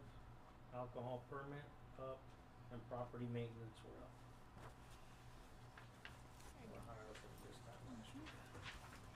So I know Micah mentioned it earlier to the group that's here and also who's online, but you want to speak just a second on how the Evertel's helping on the code enforcement and the process y'all are going through with that? It is definitely getting us real-time information immediately, and we are getting not only code, but our officers, as far as code is concerned and the animal control officers, we're able to respond a lot faster. It's definitely saving time. Definitely, say it's a big plus. I'll be honest, to include myself, I was a little intimidated by it. But once I kind of sat down with Mike and he broke it down and said, "That's an easy process." It's a great tool. I said, "Yeah, but my phone don't work easy." I said, "No, it's just your brain, Hyman." So he finally walked me through it, and I was like, "That's it. That's all it takes. That's it." So it's definitely improved the response times, the cleanup times, and being able to get with the guys from the city. Yeah. I mean, it's been fast. Yeah, we go, we follow up, we get the claim. We go, we follow up. Sure enough, it's there. We call these guys. They come and help us clean it up. I mean, It's almost instantaneous, y'all, and it goes citywide. It's set up with certain, on those I think it goes just to a certain group on the operations plus council. But there was something that was today, I think that you took a picture of, Yes. and within minutes y'all were there. Yeah. Y'all, it's amazing how quick this can work. It kind of keeps everybody in the loop. So if Judy drove by and saw something, okay, I know it's already been taken care of. And also, what I like about it is it provides a stamp, and now there's got to be action taken against it. I know it's going to be huge for Miss Cheryl. It's accountability, but it's instant access. And it's amazing what we've been able to put in with just that app that we have. So thank you for bringing that to us, and thanks to all of y'all for buying in, and that was amazing today. I thought it was so cool that y'all were already en route to that almost instantaneous. So thank you. Well, I'm just excited to see the trend back, like in March. If you start with March, your trend is just going up in all of these categories. So it's only going to get better, I think, with Evertel. Yes, for sure. Mm-hmm. All right, Chief, if you don't have anything else, we'll move on to Ms. Cheryl for our municipal court reports. For July, we brought in $26,489.11. There were 170 citations filed, 289 warrants cleared, and we closed 250 cases. Michael wanted me to kind of give you like, we're going from last year this time to this year. So from last year July, 1st of July to the end of July of this year, we've brought in $494,600.58. We've cleared out 2,511 citations, which is great.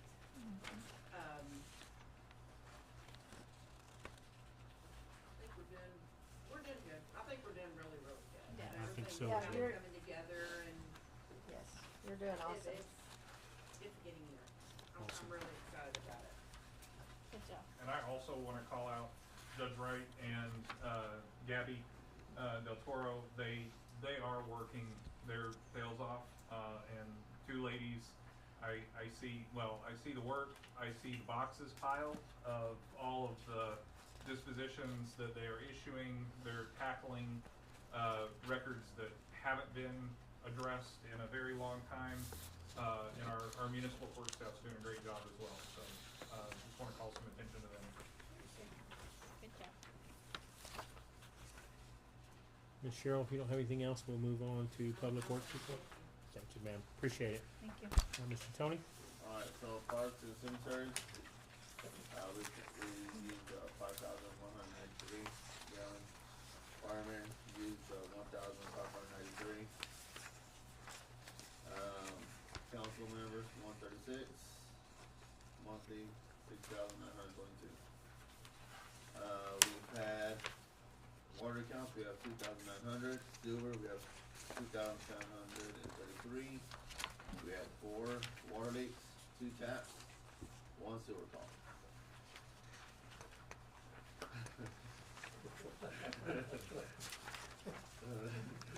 Alright, so. I don't know, y'all Is there a must, story what's the behind joke? They have to tell us. What's going on right here?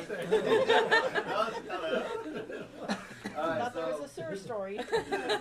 in the back I have a Google Maps of the GPS. The tree limbs are in yellow. The blue is our all of our dumpsters and our metal pile. Then the pink is tires. So right now we're working and concentrating on all the all the tree limbs. So far we have knocked out maybe a football size field full of tree limbs.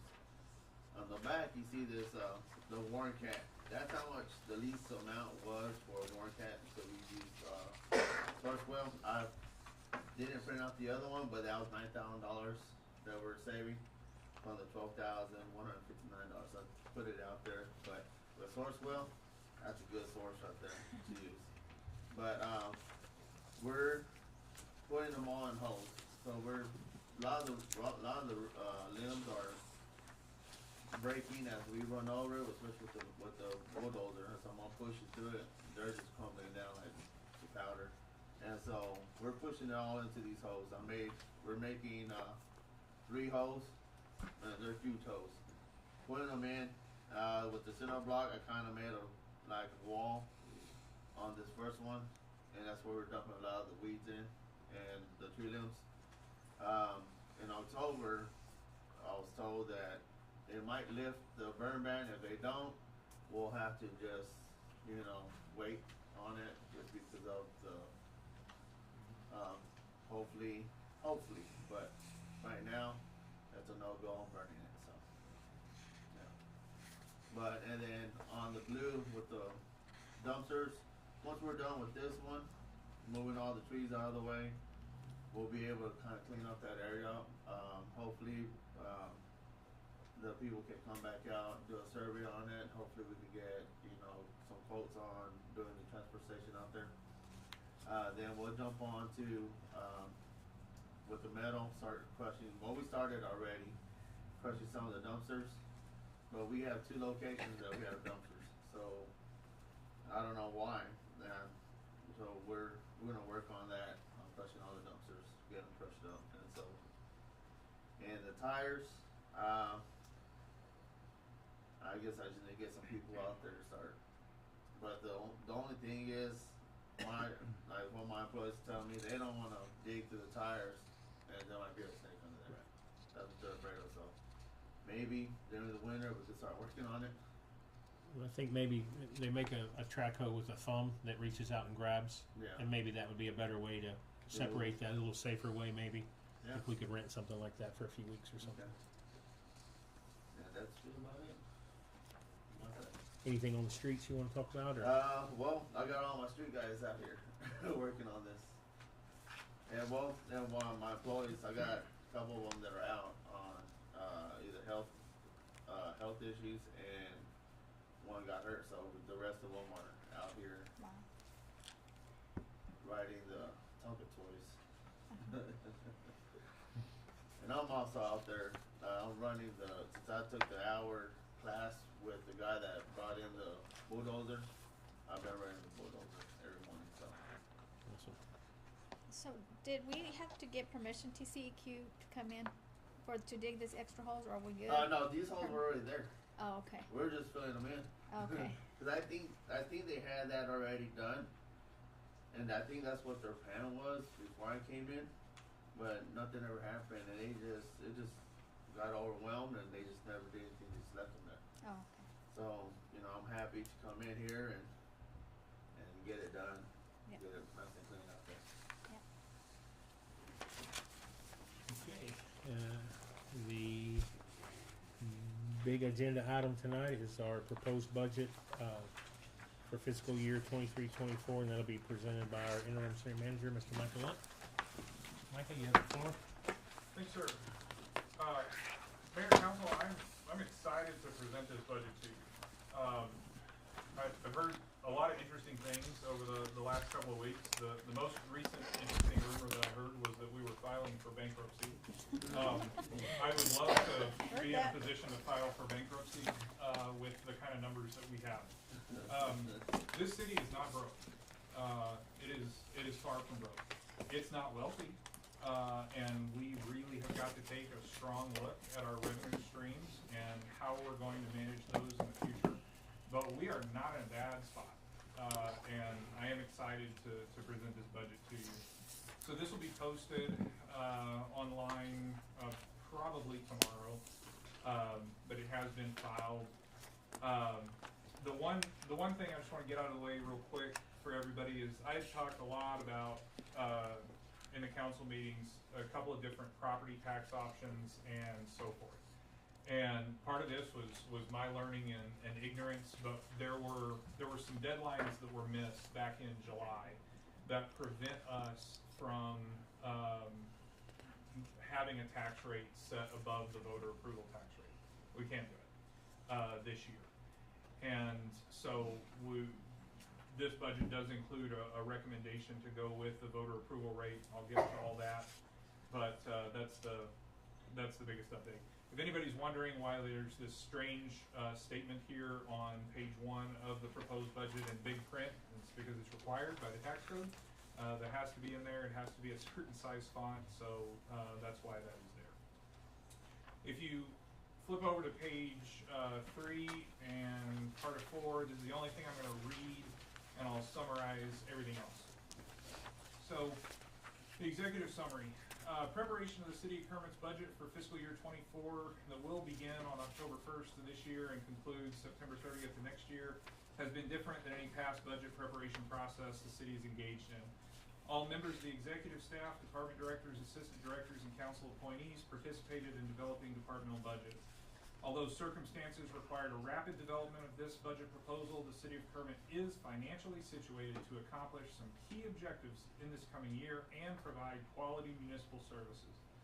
The proposed budget includes a shift in strategy away from across-the-board deferred spending to responsible stewardship of resources that allow the city of Kermit to appropriately compensate its workforce and maintain talent, provide professional development and training to staff, provide the necessary tools and equipment for staff to provide quality municipal services to our constituents, and make some immediately needed capital improvements and replacements. This budget also recommends adjustments in property tax levies and fees assessed for municipal services that are more consistent with similarly situated communities and will provide a more sustainable source of income for the city to provide quality services. Regrettably, leadership transition circumstances prevented this budget from being proposed and filed in time for the city council to consider adjusting property taxes between the voter approval tax rate and the de minimis rate. With additional state-level legislative changes on the horizon that may significantly affect municipalities' ability to receive revenue from property taxes in the future, the city of Kermit must complete and propose its budget prior to mid-July each year, and a continuous pulse on a budget development, and keep a continuous pulse on budget development timelines. This budget includes a number of significant capital outlays, including providing funds for the Kermit Volunteer Fire Department to purchase a new pumper truck and associated equipment. It's a little over $250,000. The other half will be, is anticipated to be coming from Winkler County. Funding 2 new completely outfitted patrol Tahoes and associated equipment for Kermit PD, as well as a radio repeater and rugged laptops. Funding 4 generators for our Public Works Department to provide backup power supplies to our lift stations, as well as funding new backhoes, new commercial lawnmowers, and a medium-duty dump truck. Moving forward, the city of Kermit must adopt a sustainable capital fund and comprehensive equipment replacement and building maintenance fund, of which significant capital expenses can be more appropriately planned for. These capital outlays will necessitate the use of some of the city's fund balance above and beyond annually generated revenue this year. These expenses are necessary for the city to provide quality services. The city's overall financial situation can accommodate this level of spending this year, but a sustainable capital fund based upon comprehensive replacement schedules must be implemented for the future. The city council and city manager must continuously and comprehensively plan for capital expenses and annual maintenance and operation expenses while ensuring the city's revenue is competitive, resourceful, and appropriate to ensure adequate professional service delivery. The adoption of this budget is expected to generate approximately $8.65 million in revenue from all sources. Proposed expenses include approximately $5.22 million in fully burdened personnel costs, $1.61 million in capital expenditures, $3.22 million in regular annual maintenance and operating expenses, resulting in an overall budget deficit of approximately $1.4 million. So just very, very briefly, what that means is we're going to bring in 8.65, we're going to spend next year 1.4 million on top of that 8.65. That deficit will be paid from reserves in the water and sewer fund, leaving an approximate balance in that fund of 6.2 million. The city of Kermit has additional reserves in the general and sanitation funds totaling approximately 1.47 million for a combined total reserve fund balance remaining of approximately 7.6 million. So the long and short story of everything that I just read to you, if you take every recommendation that I provide, we're going to hit the city's reserves by 1.4 million, leaving approximately 7.6 million still in reserve. And so the city could function almost for an entire year without raising a dime with that level of reserve. Okay, folks, we aren't broke. We certainly aren't ready to file bankruptcy. All right. Page 5 of 18, we'll start summarizing some of this. A lot of this you have seen before, so I'll kind of highlight what the new stuff is, and also point out what will be before you in the proposed budget ordinance toward the end of next month for the public hearing on that. We've got low water rates. This is a great service to our citizens, particularly those that put little strain on the infrastructure. Council clearly communicated to me an intent to try and keep those water rates low for consumers who don't put a lot of burden on the system. We've done exactly that. In next year, there are no recommended changes to the minimum utility bill. As such, users of our systems who consume less than 5,000 gallons of water should not experience an increase. I am recommending the following changes. What you've got on page 6 of 18 are recommended changes. So basically, inside of this table, if there's a number on the left and then a little arrow pointing to a new number, the number on the left is what we currently have. The new number on the right is what I'm proposing. On the water tap fees, I'm proposing 3 changes there. That's just to cover the increase in costs of what water taps cost us. Not huge increases there, and again, those are one-time fees. Very, very, very importantly, folks, please, please help tell this story whenever it comes out. Number 2, water rates per 1,000 gallons. I am proposing an across-the-board increase of 10 cents per gallon. Okay, this is what that would affect. I literally pulled the bills and calculated this myself. For someone who consumed 31,000 gallons, which is a city or is a residence that I know of that waters their lawn and they got real green grass. Next year, that water bill would be $2.60 more with these proposed rates. Okay. That's not a whole lot of money for an individual consumer. But 260 times the number of meters that we've got is significant for the city of Kermit. Rates for those outside of city limits are proposed to go up 10 cents as well. So very similar increases there. On the sewer services, again, no increase to the minimum bill. The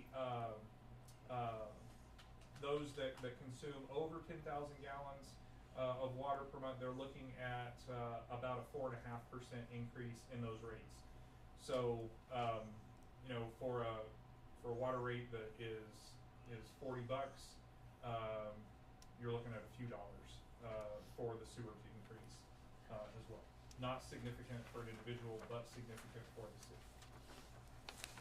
On page 7, service charges when water service is disconnected for non-payment. This is so for this right now, if someone doesn't pay their bill, they are assessed a $15 fee. If they continue not to have paid that bill by the time it is to cut off that supply, city goes out and cuts it off, charges $30 for that. Don't charge a dime when we go back and turn it back on. Takes the exact same amount of time, personnel, and driving to turn it on as it does to turn it off.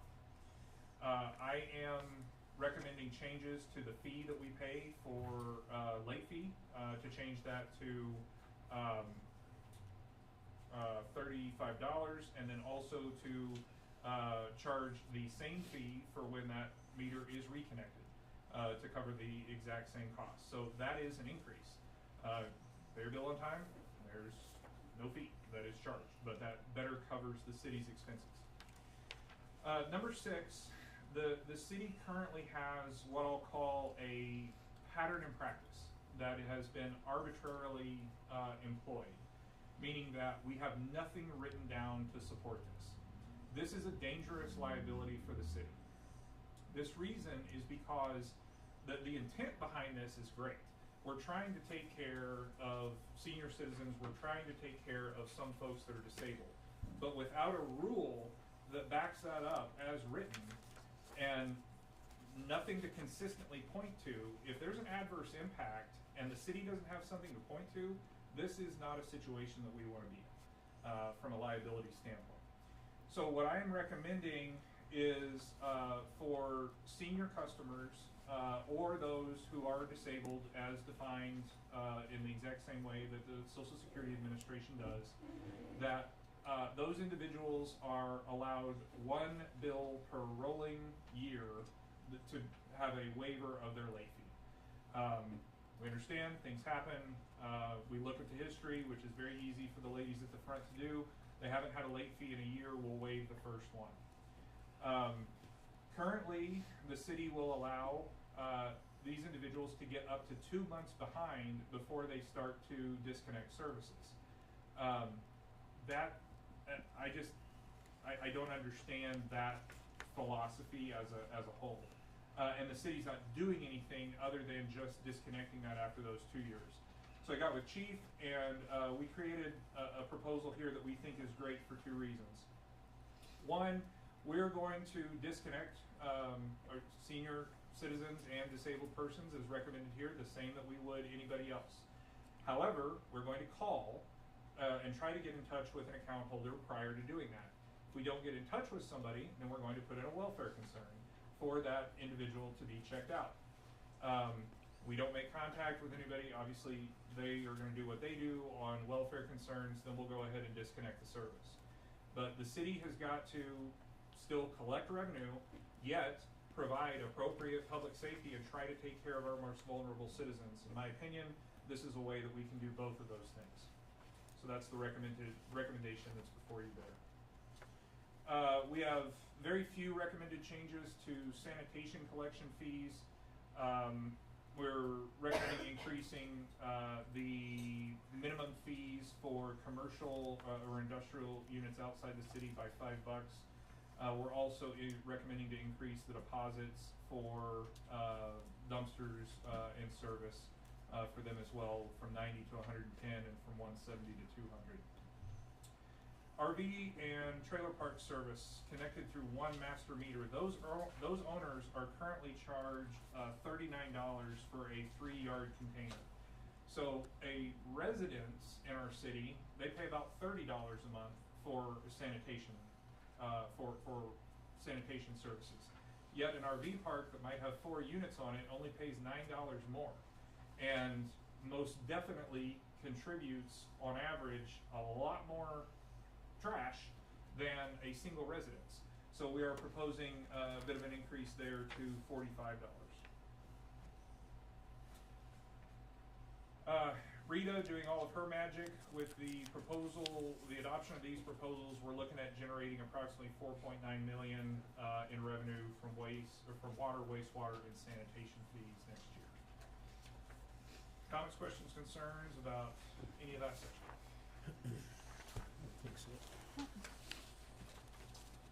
Sales tax. Again, we don't have a crystal ball, but something very interesting here that kind of relates to the boom and the bust that we're talking about. You've seen the graph at the top. It's been updated to reflect exactly where we're at this year, and thinking that we're going to hit the $2 million mark. That graph is almost identical to Texas jobs in upstream oil and gas, particularly in West Texas. So the more folks that industry is employing out here, then the more that, I mean, it's directly related to it. It almost matches the exact same pattern. The good news is, when you look at that second graph, that basically since September of 2020, we've got a nice increasing trend here.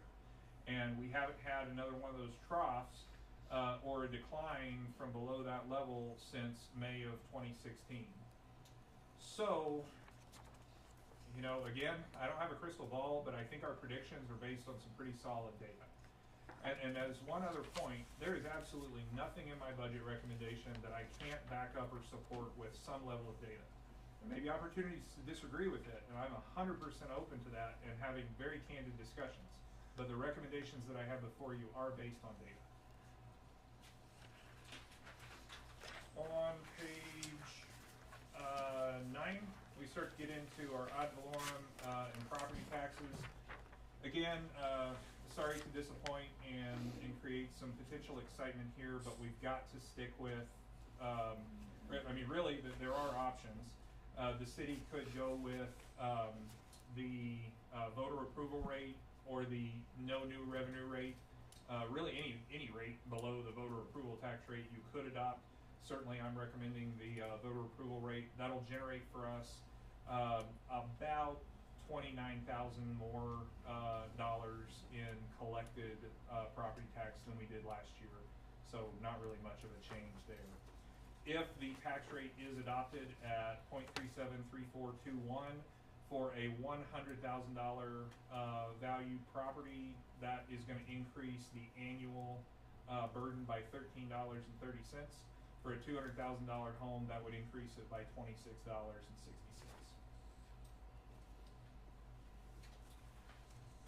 Comments, questions on property tax? I've got a problem with all of that you were talking about. As a senior citizen, what kind of breaks do we get? We pay the same amount on gasoline, we pay the same amount on groceries, on utilities, and on everything. Yet, the private sector, or anybody that works for a company, gets an advance and a thing. We're on a set income. And that don't change but once a year. And I never thought I would reach what seniors say. Well, I decided to get my prescriptions instead of buying groceries. Cause that's what, and I'm very, very privileged and fortunate that I went out civil service, not social security. But from what I hear that social security brings in, there's no way they can make it. And paying the taxes and everything.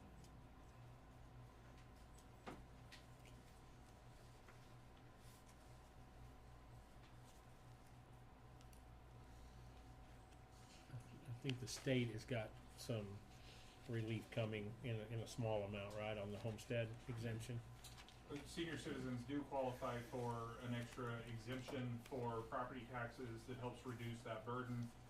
On the table from the state legislature right now is an across-the-board increase on property taxes that would likely affect the city and seniors and taxpayers, of course, next year as well.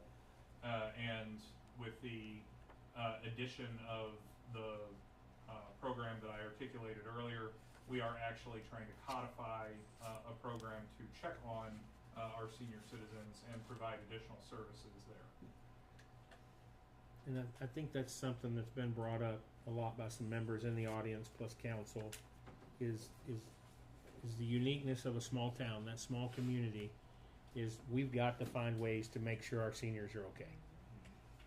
We just have to. That's part of it. So the feedback, the speaking and all that is welcomed, and I know Micah has listened to council and some members of the audience to where we want to make sure our seniors are taken care of. So as part of the chief, municipal, city workers, I think we're coming together as a community. And I know we had some strains, but I truly think Kermit's gaining that pride back, and they want to take care of their own. So don't hesitate to let us know, and we'll do everything in our power to. And I'm just amazed, McKay's, that all of us decided we're retiring Kermit. Yeah. It's a pretty cool place. You know? So thank you for your input, and we hear you.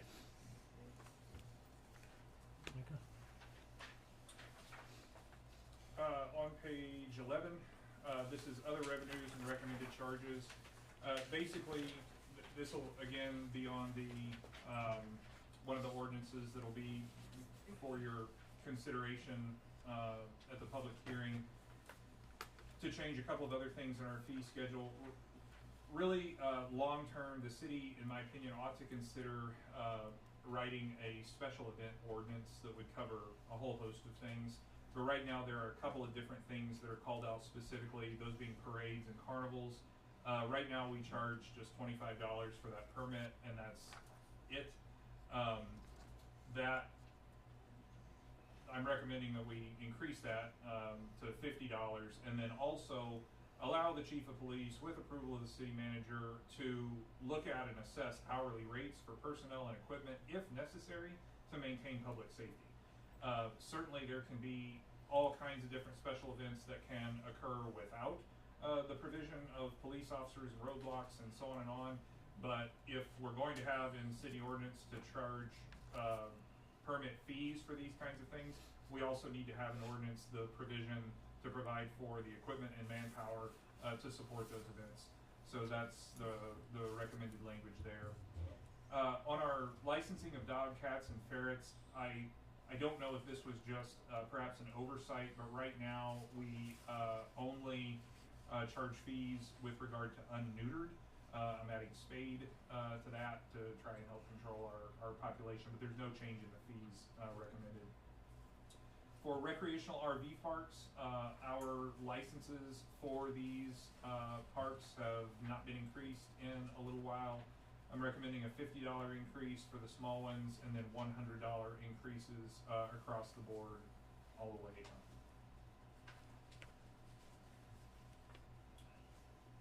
Comments or questions about any of that?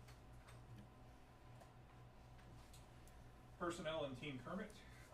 You have seen all of this data before. Again, just to quickly call attention to the fact that the existing compensation plan and personnel classifications, the data make it very clear have failed. We are not able to retain talent, and we are losing people faster than we can hire them. And in assessing why folks have left in the past, there have been a number of reasons, but perhaps the most consistent reason has been competitive wages. So we are recommending the exact same pay scale that I proposed to you before. That has not changed. One of the things that we are doing this year is we have engaged with an insurance brokerage that is competitively shopping our city benefits. TML has notified us to expect pretty much an 18% increase across the board in city benefits. That is a lot. That is a very significant increase. The city has historically just utilized TML and only offered one benefit package to choose from. There's lots of different ways that we can go about that. They're in the middle of conducting all that data right now. But my hope is certainly that we'll be able to offer quality benefits, more choices, and at a reduced cost to the city. But right now we are planning for the 18% increase. We have also, for the first time with regard to personnel and Team Kermit, we now have a training budget that is allocated across all the departments that amounts to about $65,000.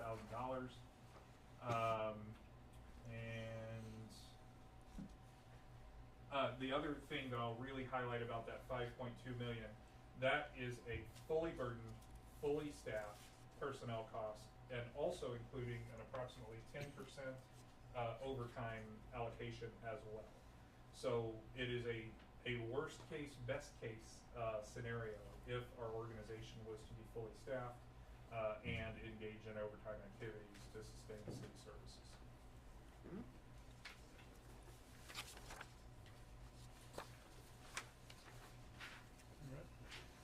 And then the rest of it is all the details. So on the page that is titled at the top, Approved Budget Summary 23-24, Ms. Rita prepared this, but this shows where how all of the expenses are allocated between various different departments that come to all the totals that I shared with you before. It shows the revenue from, and I still don't remember what they are. Fund 20 is water, isn't it? Right, yeah. Okay. Fund 20 is water, Fund 40 is sanitation. And then you have a listing of all of our capital expenses separated out by department and the different funds that she's transferring from to pay for all of those.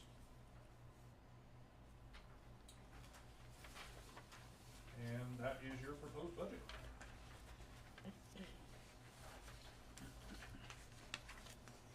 I think two, and I'm not sure if we mentioned it or not, but the two sanitation trucks, they're currently on order. So those were taken care of too, so we should be fully up to date on this.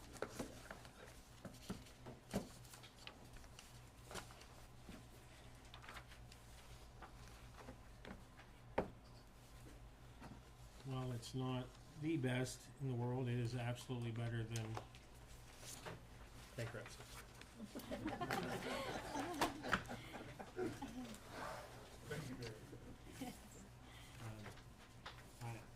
Does anybody have any discussion on that? I know we got a lot of reading to do between now and next week, but any more questions for Micah before we move on? I appreciate all the hard work Yeah. everybody has put into this. It's a very professional looking budget. Yes. We appreciate that. Our pleasure. It's awesome. Very detailed. Very detailed. So at this point in time, agenda item number 11, we're coming up to the closing, y'all, is public comments on items that were not on this agenda.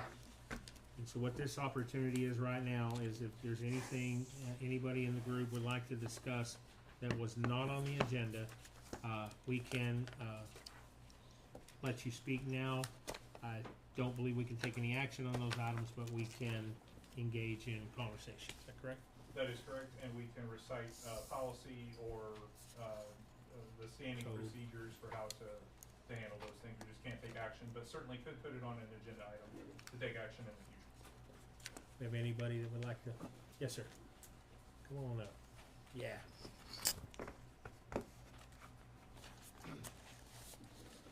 Good evening, everybody. Give my address. Good evening. I'm responding to, was made aware of, the pending departure of, Duckworth. And, from afar, my understanding that he was given a task to rewrite or present a new policy for truck parking in city limits. And I was told there's gonna be a reading tonight, a second reading. I don't believe we've ever had a first reading on the revised truck ordinance, have we? That's the one that we're doing, the special, that's ordinance 2302, I believe. Yes. Oh, so that was, It was, Yeah, we did the first reading already, we'll do the second reading on the 31st of August. okay. If you want, I can get you a copy of that. Okay. I'll get it before you leave. Thank you, appreciate it. Thank you. Okay, anybody else like to speak or address before? Yes, sir, please go forward. How y'all doing this evening? Great, thank you. So being you spoke. Yes, sir. Your messenger not too long ago. Good evening to y'all. I just would like to eventually get something going as far as my main thing is getting this town cleaned up. So whatever later on in the future, we talked, Mr. Holbert talked and had a good, great conversation with him. It's just, there's so many areas you drive through here and it's horrible. And I grew up here in here for the majority of my life and I hate it. I hate it. I don't want to be the one just talking about it on Facebook. He kind of swayed me a little bit. Accepted the challenge. So even, I would like to eventually get something with y'all's help, coordination with you guys to just get volunteers together to, even if it's one day out of the month, maybe have a cookout or something, during that day, but like one Saturday that everybody get together and, if y'all can offer resources as far as, maybe dumpster bins or open gate to the dump grounds where, we get volunteers together and let everybody start pitching in instead of talking about it. Like I said, I know we can't do anything tonight, but I do want to address that. I'm more than happy to be a part of it. Appreciate it. We do have a quarterly cleanup. Okay. And where we go out, and the next one I think we haven't set the date yet, but should be in October, early Okay. October. And over here on North Tornillo, and then everybody goes out and we do alleys, we do everything. Right. So we can get you the information on that. That's where we've been doing that for a couple of years now. Yeah, and I know a big. But there's more that needs to be done than just Absolutely, that. Absolutely. I think more people need to get involved. I agree. I know the city's busy, and I don't think sometimes we don't all get the big picture. Mhm. So, but and just one little thing I have about the park, and I don't know if we can do something about it, but it's so ugly, and it bothers me so much. Where the softball fields are at and the rec center and that building in between there has had graffiti on there for, I would say 2 years. If not, I don't know, it's been a while. And that's just such an ugly eyesore for our new park, our new softball facilities. Just, if we can get something done about that. I know a small item. I think that's the county part. Yeah. Okay, that So, unfortunately is the that's county my- part. I'll go to the county next. Yes. But no, and one good thing is the Facebook, the post, where I posted the tires and. Yep. I think, if we can continue doing that or make a separate page for people, like you said, to have a stamp on there to where, okay, let's get this done. Yep. So there's no excuses, So you're a good resource that I can quote on that Evertel. Yes. There was pictures posted, and there was actually pictures, or the Allsups one in the truck had just literally been posted on Evertel, And so I was able to convey that to Yeah. him. It's not that we're just giving you lip service. That new app has generated so much positive. The good things are coming. It's apparent here in the council chambers, but it takes everybody, like you and I talked about. Right. And we can have all the naysayers, but if we get some positive going in the right direction, we'll see some change. It takes a handful of people. Yes, sir. And you obviously you can reach out to me anytime you think Oh, I you need will. some help. I'll be there.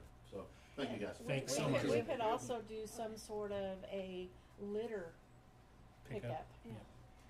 I have just a quick question on his behalf. So like a citizen like himself, they don't have access to the Evertel, or do they? No. So like say he had a complaint or he saw something, would he come in and report it? How would he get it to Evertel or out Thank there? you, Councilmember Chavez. So the question for anybody that might not have heard was, how can a citizen report any kind of code issue or other problem? And the traditional way of reporting that is great. Just call dispatch and report it. When they get that report, then they're dispatching an officer or code enforcement officer right then if that's appropriate. And also, if it's a violation that we are going to follow up on, we put it in Evertel under Operation Support Code, and there's all the follow-up documentation that's supported. Okay. So that's all that a citizen needs to do, is just let us know, and the police department coordinates the action on that. Oh, good. And once again, once that's initiated, it gives Ms. Cheryl the activity, the warnings, the citations, everything to hear that case in court. So How long after the concern does the information come out in the Evertel app? Well, like earlier, like whenever I had that one, I was driving. Someone flagged me down, told me about a truck, so I went to go look at it. Saw the truck there in our city limits. Took a picture, texted right away, and next thing I know, I get a text back saying, We got it. PD's on the way. And So I was like, wow, if okay. it's a phone call to dispatch, how long would it take for it to? Just that About fast. the same time. Right after. Yeah. Okay. Just that fast. The Director of Public Works posted a complaint at 5:31 p.m. There was an officer on scene and addressed the complainant within 10 minutes exactly of that happening. Good deal. Ms. Cheryl? You know, the public, if they see people illegally dumping, it's okay to take a picture of who it is, license plates, whatever, and turn it over to the police department. It helps anything like that, and I think the more the community pulls together, the quicker we're gonna be able to clean it up, cause then we'll know who's doing it because we know the charges. That would help tremendously. Pictures, no. Yes, ma'am. On that, to help Nathan, Chief, like if Nathan sees a bunch of tires, I know one time he commented on a stop sign where there was, big trucks and they could not go through there. I remember that a few months ago. But if he sees like a bunch of tires, up and everything, can he make lists and turn them in to code? I mean, to PD, and something will get done? Okay. Now, remember this, code will not pick up, Yeah, you code will not pick up the tires. Right. We'll document it, we'll go and we'll try to Right. coordinate with the city. yeah. And if the trailer's available, then we load up the tires. So, I mean, just remember that, okay? Cause code will make a case on it, we just can't always Oh, pick absolutely. up the trash. And what right she then. was referring to was there was a truck parked out bad in front of an old broken down sand hauler Okay, yeah. in front of a stop sign. You couldn't even see it. So if anybody was ever to run that stop sign without seeing it because of that truck, I ran through it. yeah. My mom, this is my mom. So, you know, it's like if you go start talking about liabilities again. Yes. And, you know, we don't want that. We don't need any. Yeah, no, something like that, definitely. Or come out. just finding them and making them pick it up, cause it's their stuff, you know, Right. instead of using our resources, they need Yeah. to use theirs. Absolutely. I do have one question real quick. Yes. It was kind of vague on the whole, Curfew. the curfew. We didn't hear what y'all were saying about the. So what that was is there is no longer, or as soon as the ordinance are completed the reading, according to state law, that ordinance is no longer enforceable. So there's no. That's not the deal. State house they didn't have, and they took it away from them. I do have one question since, Chief is offering comments. I've been out a couple of times this week, going to the library and so forth, and I'm noticing sand trucks are coming through town again. Always. Yes, ma'am. I mean, they're right back on Poplar, they're back up on Austin. And we've been pulling them over as we can. I'm down to one officer during the day. So that officer is handling calls and support code and everything else that we're getting. So I'm down to one officer during the day, but I myself have been going out there and stopping those truckers. Can we get Officer Orto back? That's gonna cost me. That's gonna cost me. Yes, sir. Highway 302. I've been here for since almost 10 years now. And before I'm sorry, sir, I'm hard hearing, I can't hear you, I'm sorry. I've been here almost 10 years, and Highway 302 is pretty busy. And before my wife and I opened up the business, we've seen the traffic increase. I'm wondering, at what point in time will the intersection of Poplar and 302 be made a priority to go from asphalt to cement? I think Ms. Hope can actually speak to that. That would be TxDOT. That's the state. And there was something kind of being circulated that they were gonna rework that intersection. They were talking about it, but, my contact has retired, and I don't know what the new guy is planning. Is that Mr. Powell? That retired Mr. Powell? No, John Speed, he was the district. Okay. And, he assured me that was in the works, but So Kermit is kind of unique in the way the road system works. Is 302 is a state highway, 18 is a state highway. Correct me if I'm wrong. Even Poplar Yeah. is a state highway. So there's certain things that the city can do as far as enforcement due to the DOT laws. But like where those ruts are so deep by the Pizza Hut and all that, that is strictly a state issue. And I would reach out to TxDOT, our state representatives, anybody you can, to continue that ball rolling, because they had mentioned about the possibility that that intersection was going to get reworked. So, unfortunately, it's not a city issue. Yes, sir. I'll let you finish first. Oh, you're good. Come on I up. was gonna piggyback off of his topic, kind of cleaning up the place. There are a lot of buildings and like houses that are just run down, overgrown with weeds, and I was wondering if there's like there's a fee if your yard's not cleaned up. So is there something we can implement, like a tax or something to impose on those people who don't even live here, that have buildings like on the corner of D and Austin, right in my front yard and catty corner to me, that we can say, hey, maybe motivate them to sell it, or just, bring in some extra revenue, because we gotta look at it, so, Yep. He won't sell it, he's an attorney and. But we do have other remedies. Abatement. Okay, we do have some other remedies that are being able to be addressed by code. If Chief wants to speak on those. There's abatement, there's an abatement process. Yeah, okay. We have to go through our city attorney to do so. But that is part of that It's a lengthy Operation Cleanup. process, but it is, yes. So report those things, even though you think somebody sees it every day, go ahead and report it. That way it gets documented. It starts the process for our municipal judge, and there's steps that we have to go through. And then if it becomes, we've had certain eyesores in town that council has had, they've gone and cleaned it up, and then there's a lien placed on that property. So there are avenues to clean some of those up, and it's got to get addressed. And if there is, just take into consideration when it is, we come out of pocket up front. Okay, so some of those are gonna be targeted on, okay, is it gonna be a substantial amount to get it cleaned? Or is it something that we can afford at the time? Okay, so just keep that in the back of your mind. Don't back off though. Keep. Yes, no, and keep we'll take them. We We'll want take to. them, report them, because we will, we're making a list, and we already have a list, so just add it to the list if it's not already on the list. Michael, did you have something to add to that? Not to this, but Mr. Mayor, one other clarification with regard to the curfew. The curfew that is now unlawful per state law is strictly a juvenile curfew.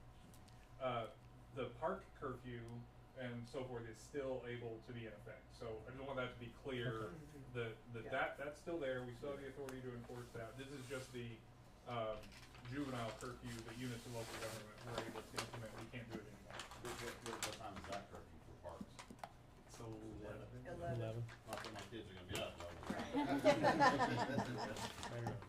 Thank you. All right. Great public comments, y'all.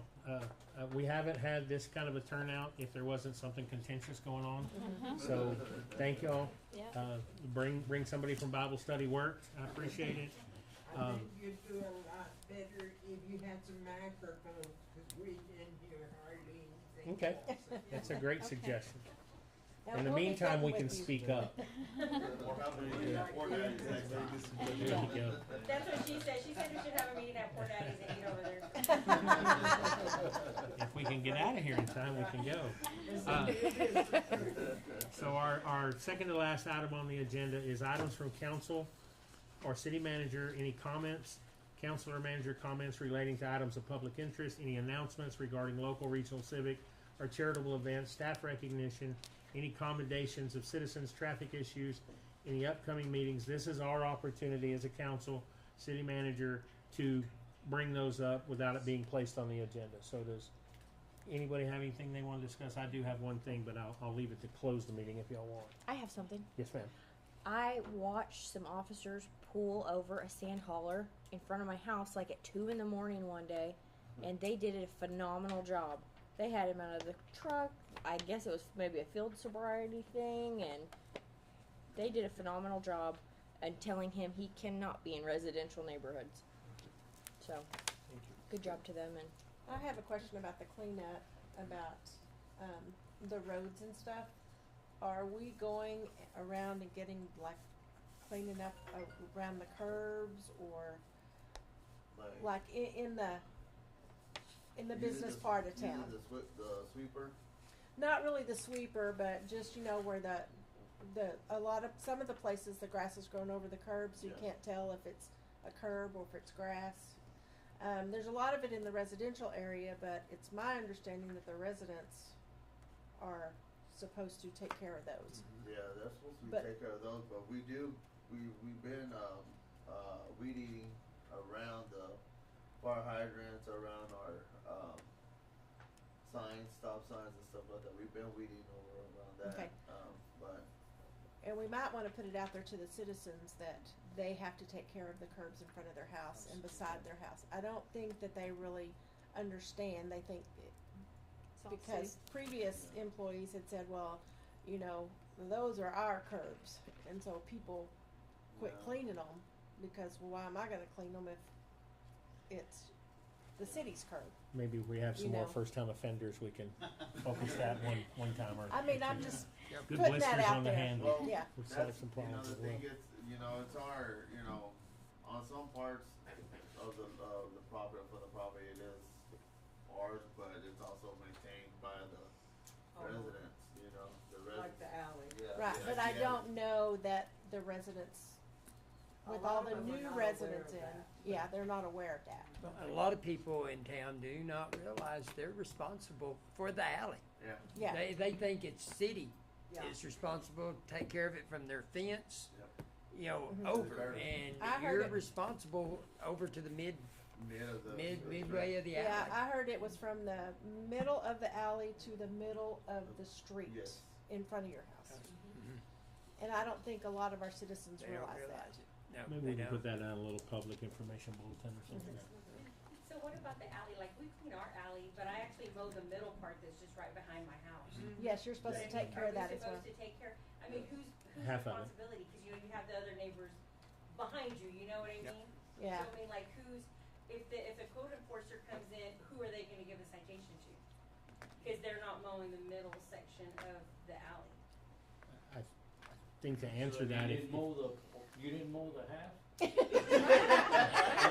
you didn't mow, if you mowed your half, you're good, but the rest of There you go. That's not my house, where you know it's me that mowed this side. That's the only way. So we'll Otherwise, have to make contact with the person that didn't Yeah, mow they their mow, half.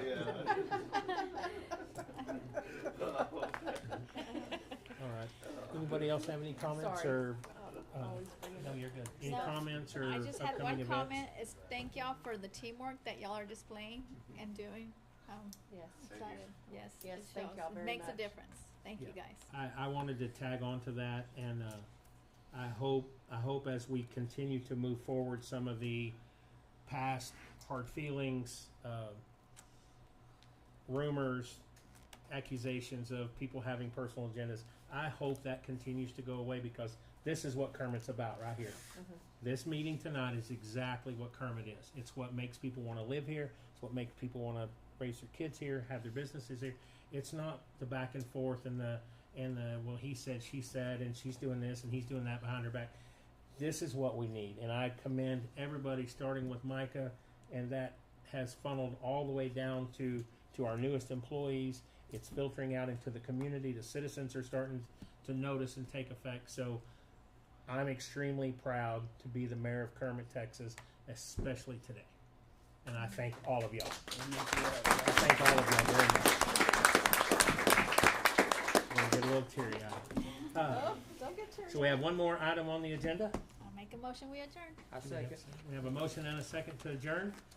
All in favor? Aye. Meeting adjourned. It is 8:46 p.m. Y'all, thank you very much for coming. Sorry it was warm in here again, but we're working on that too.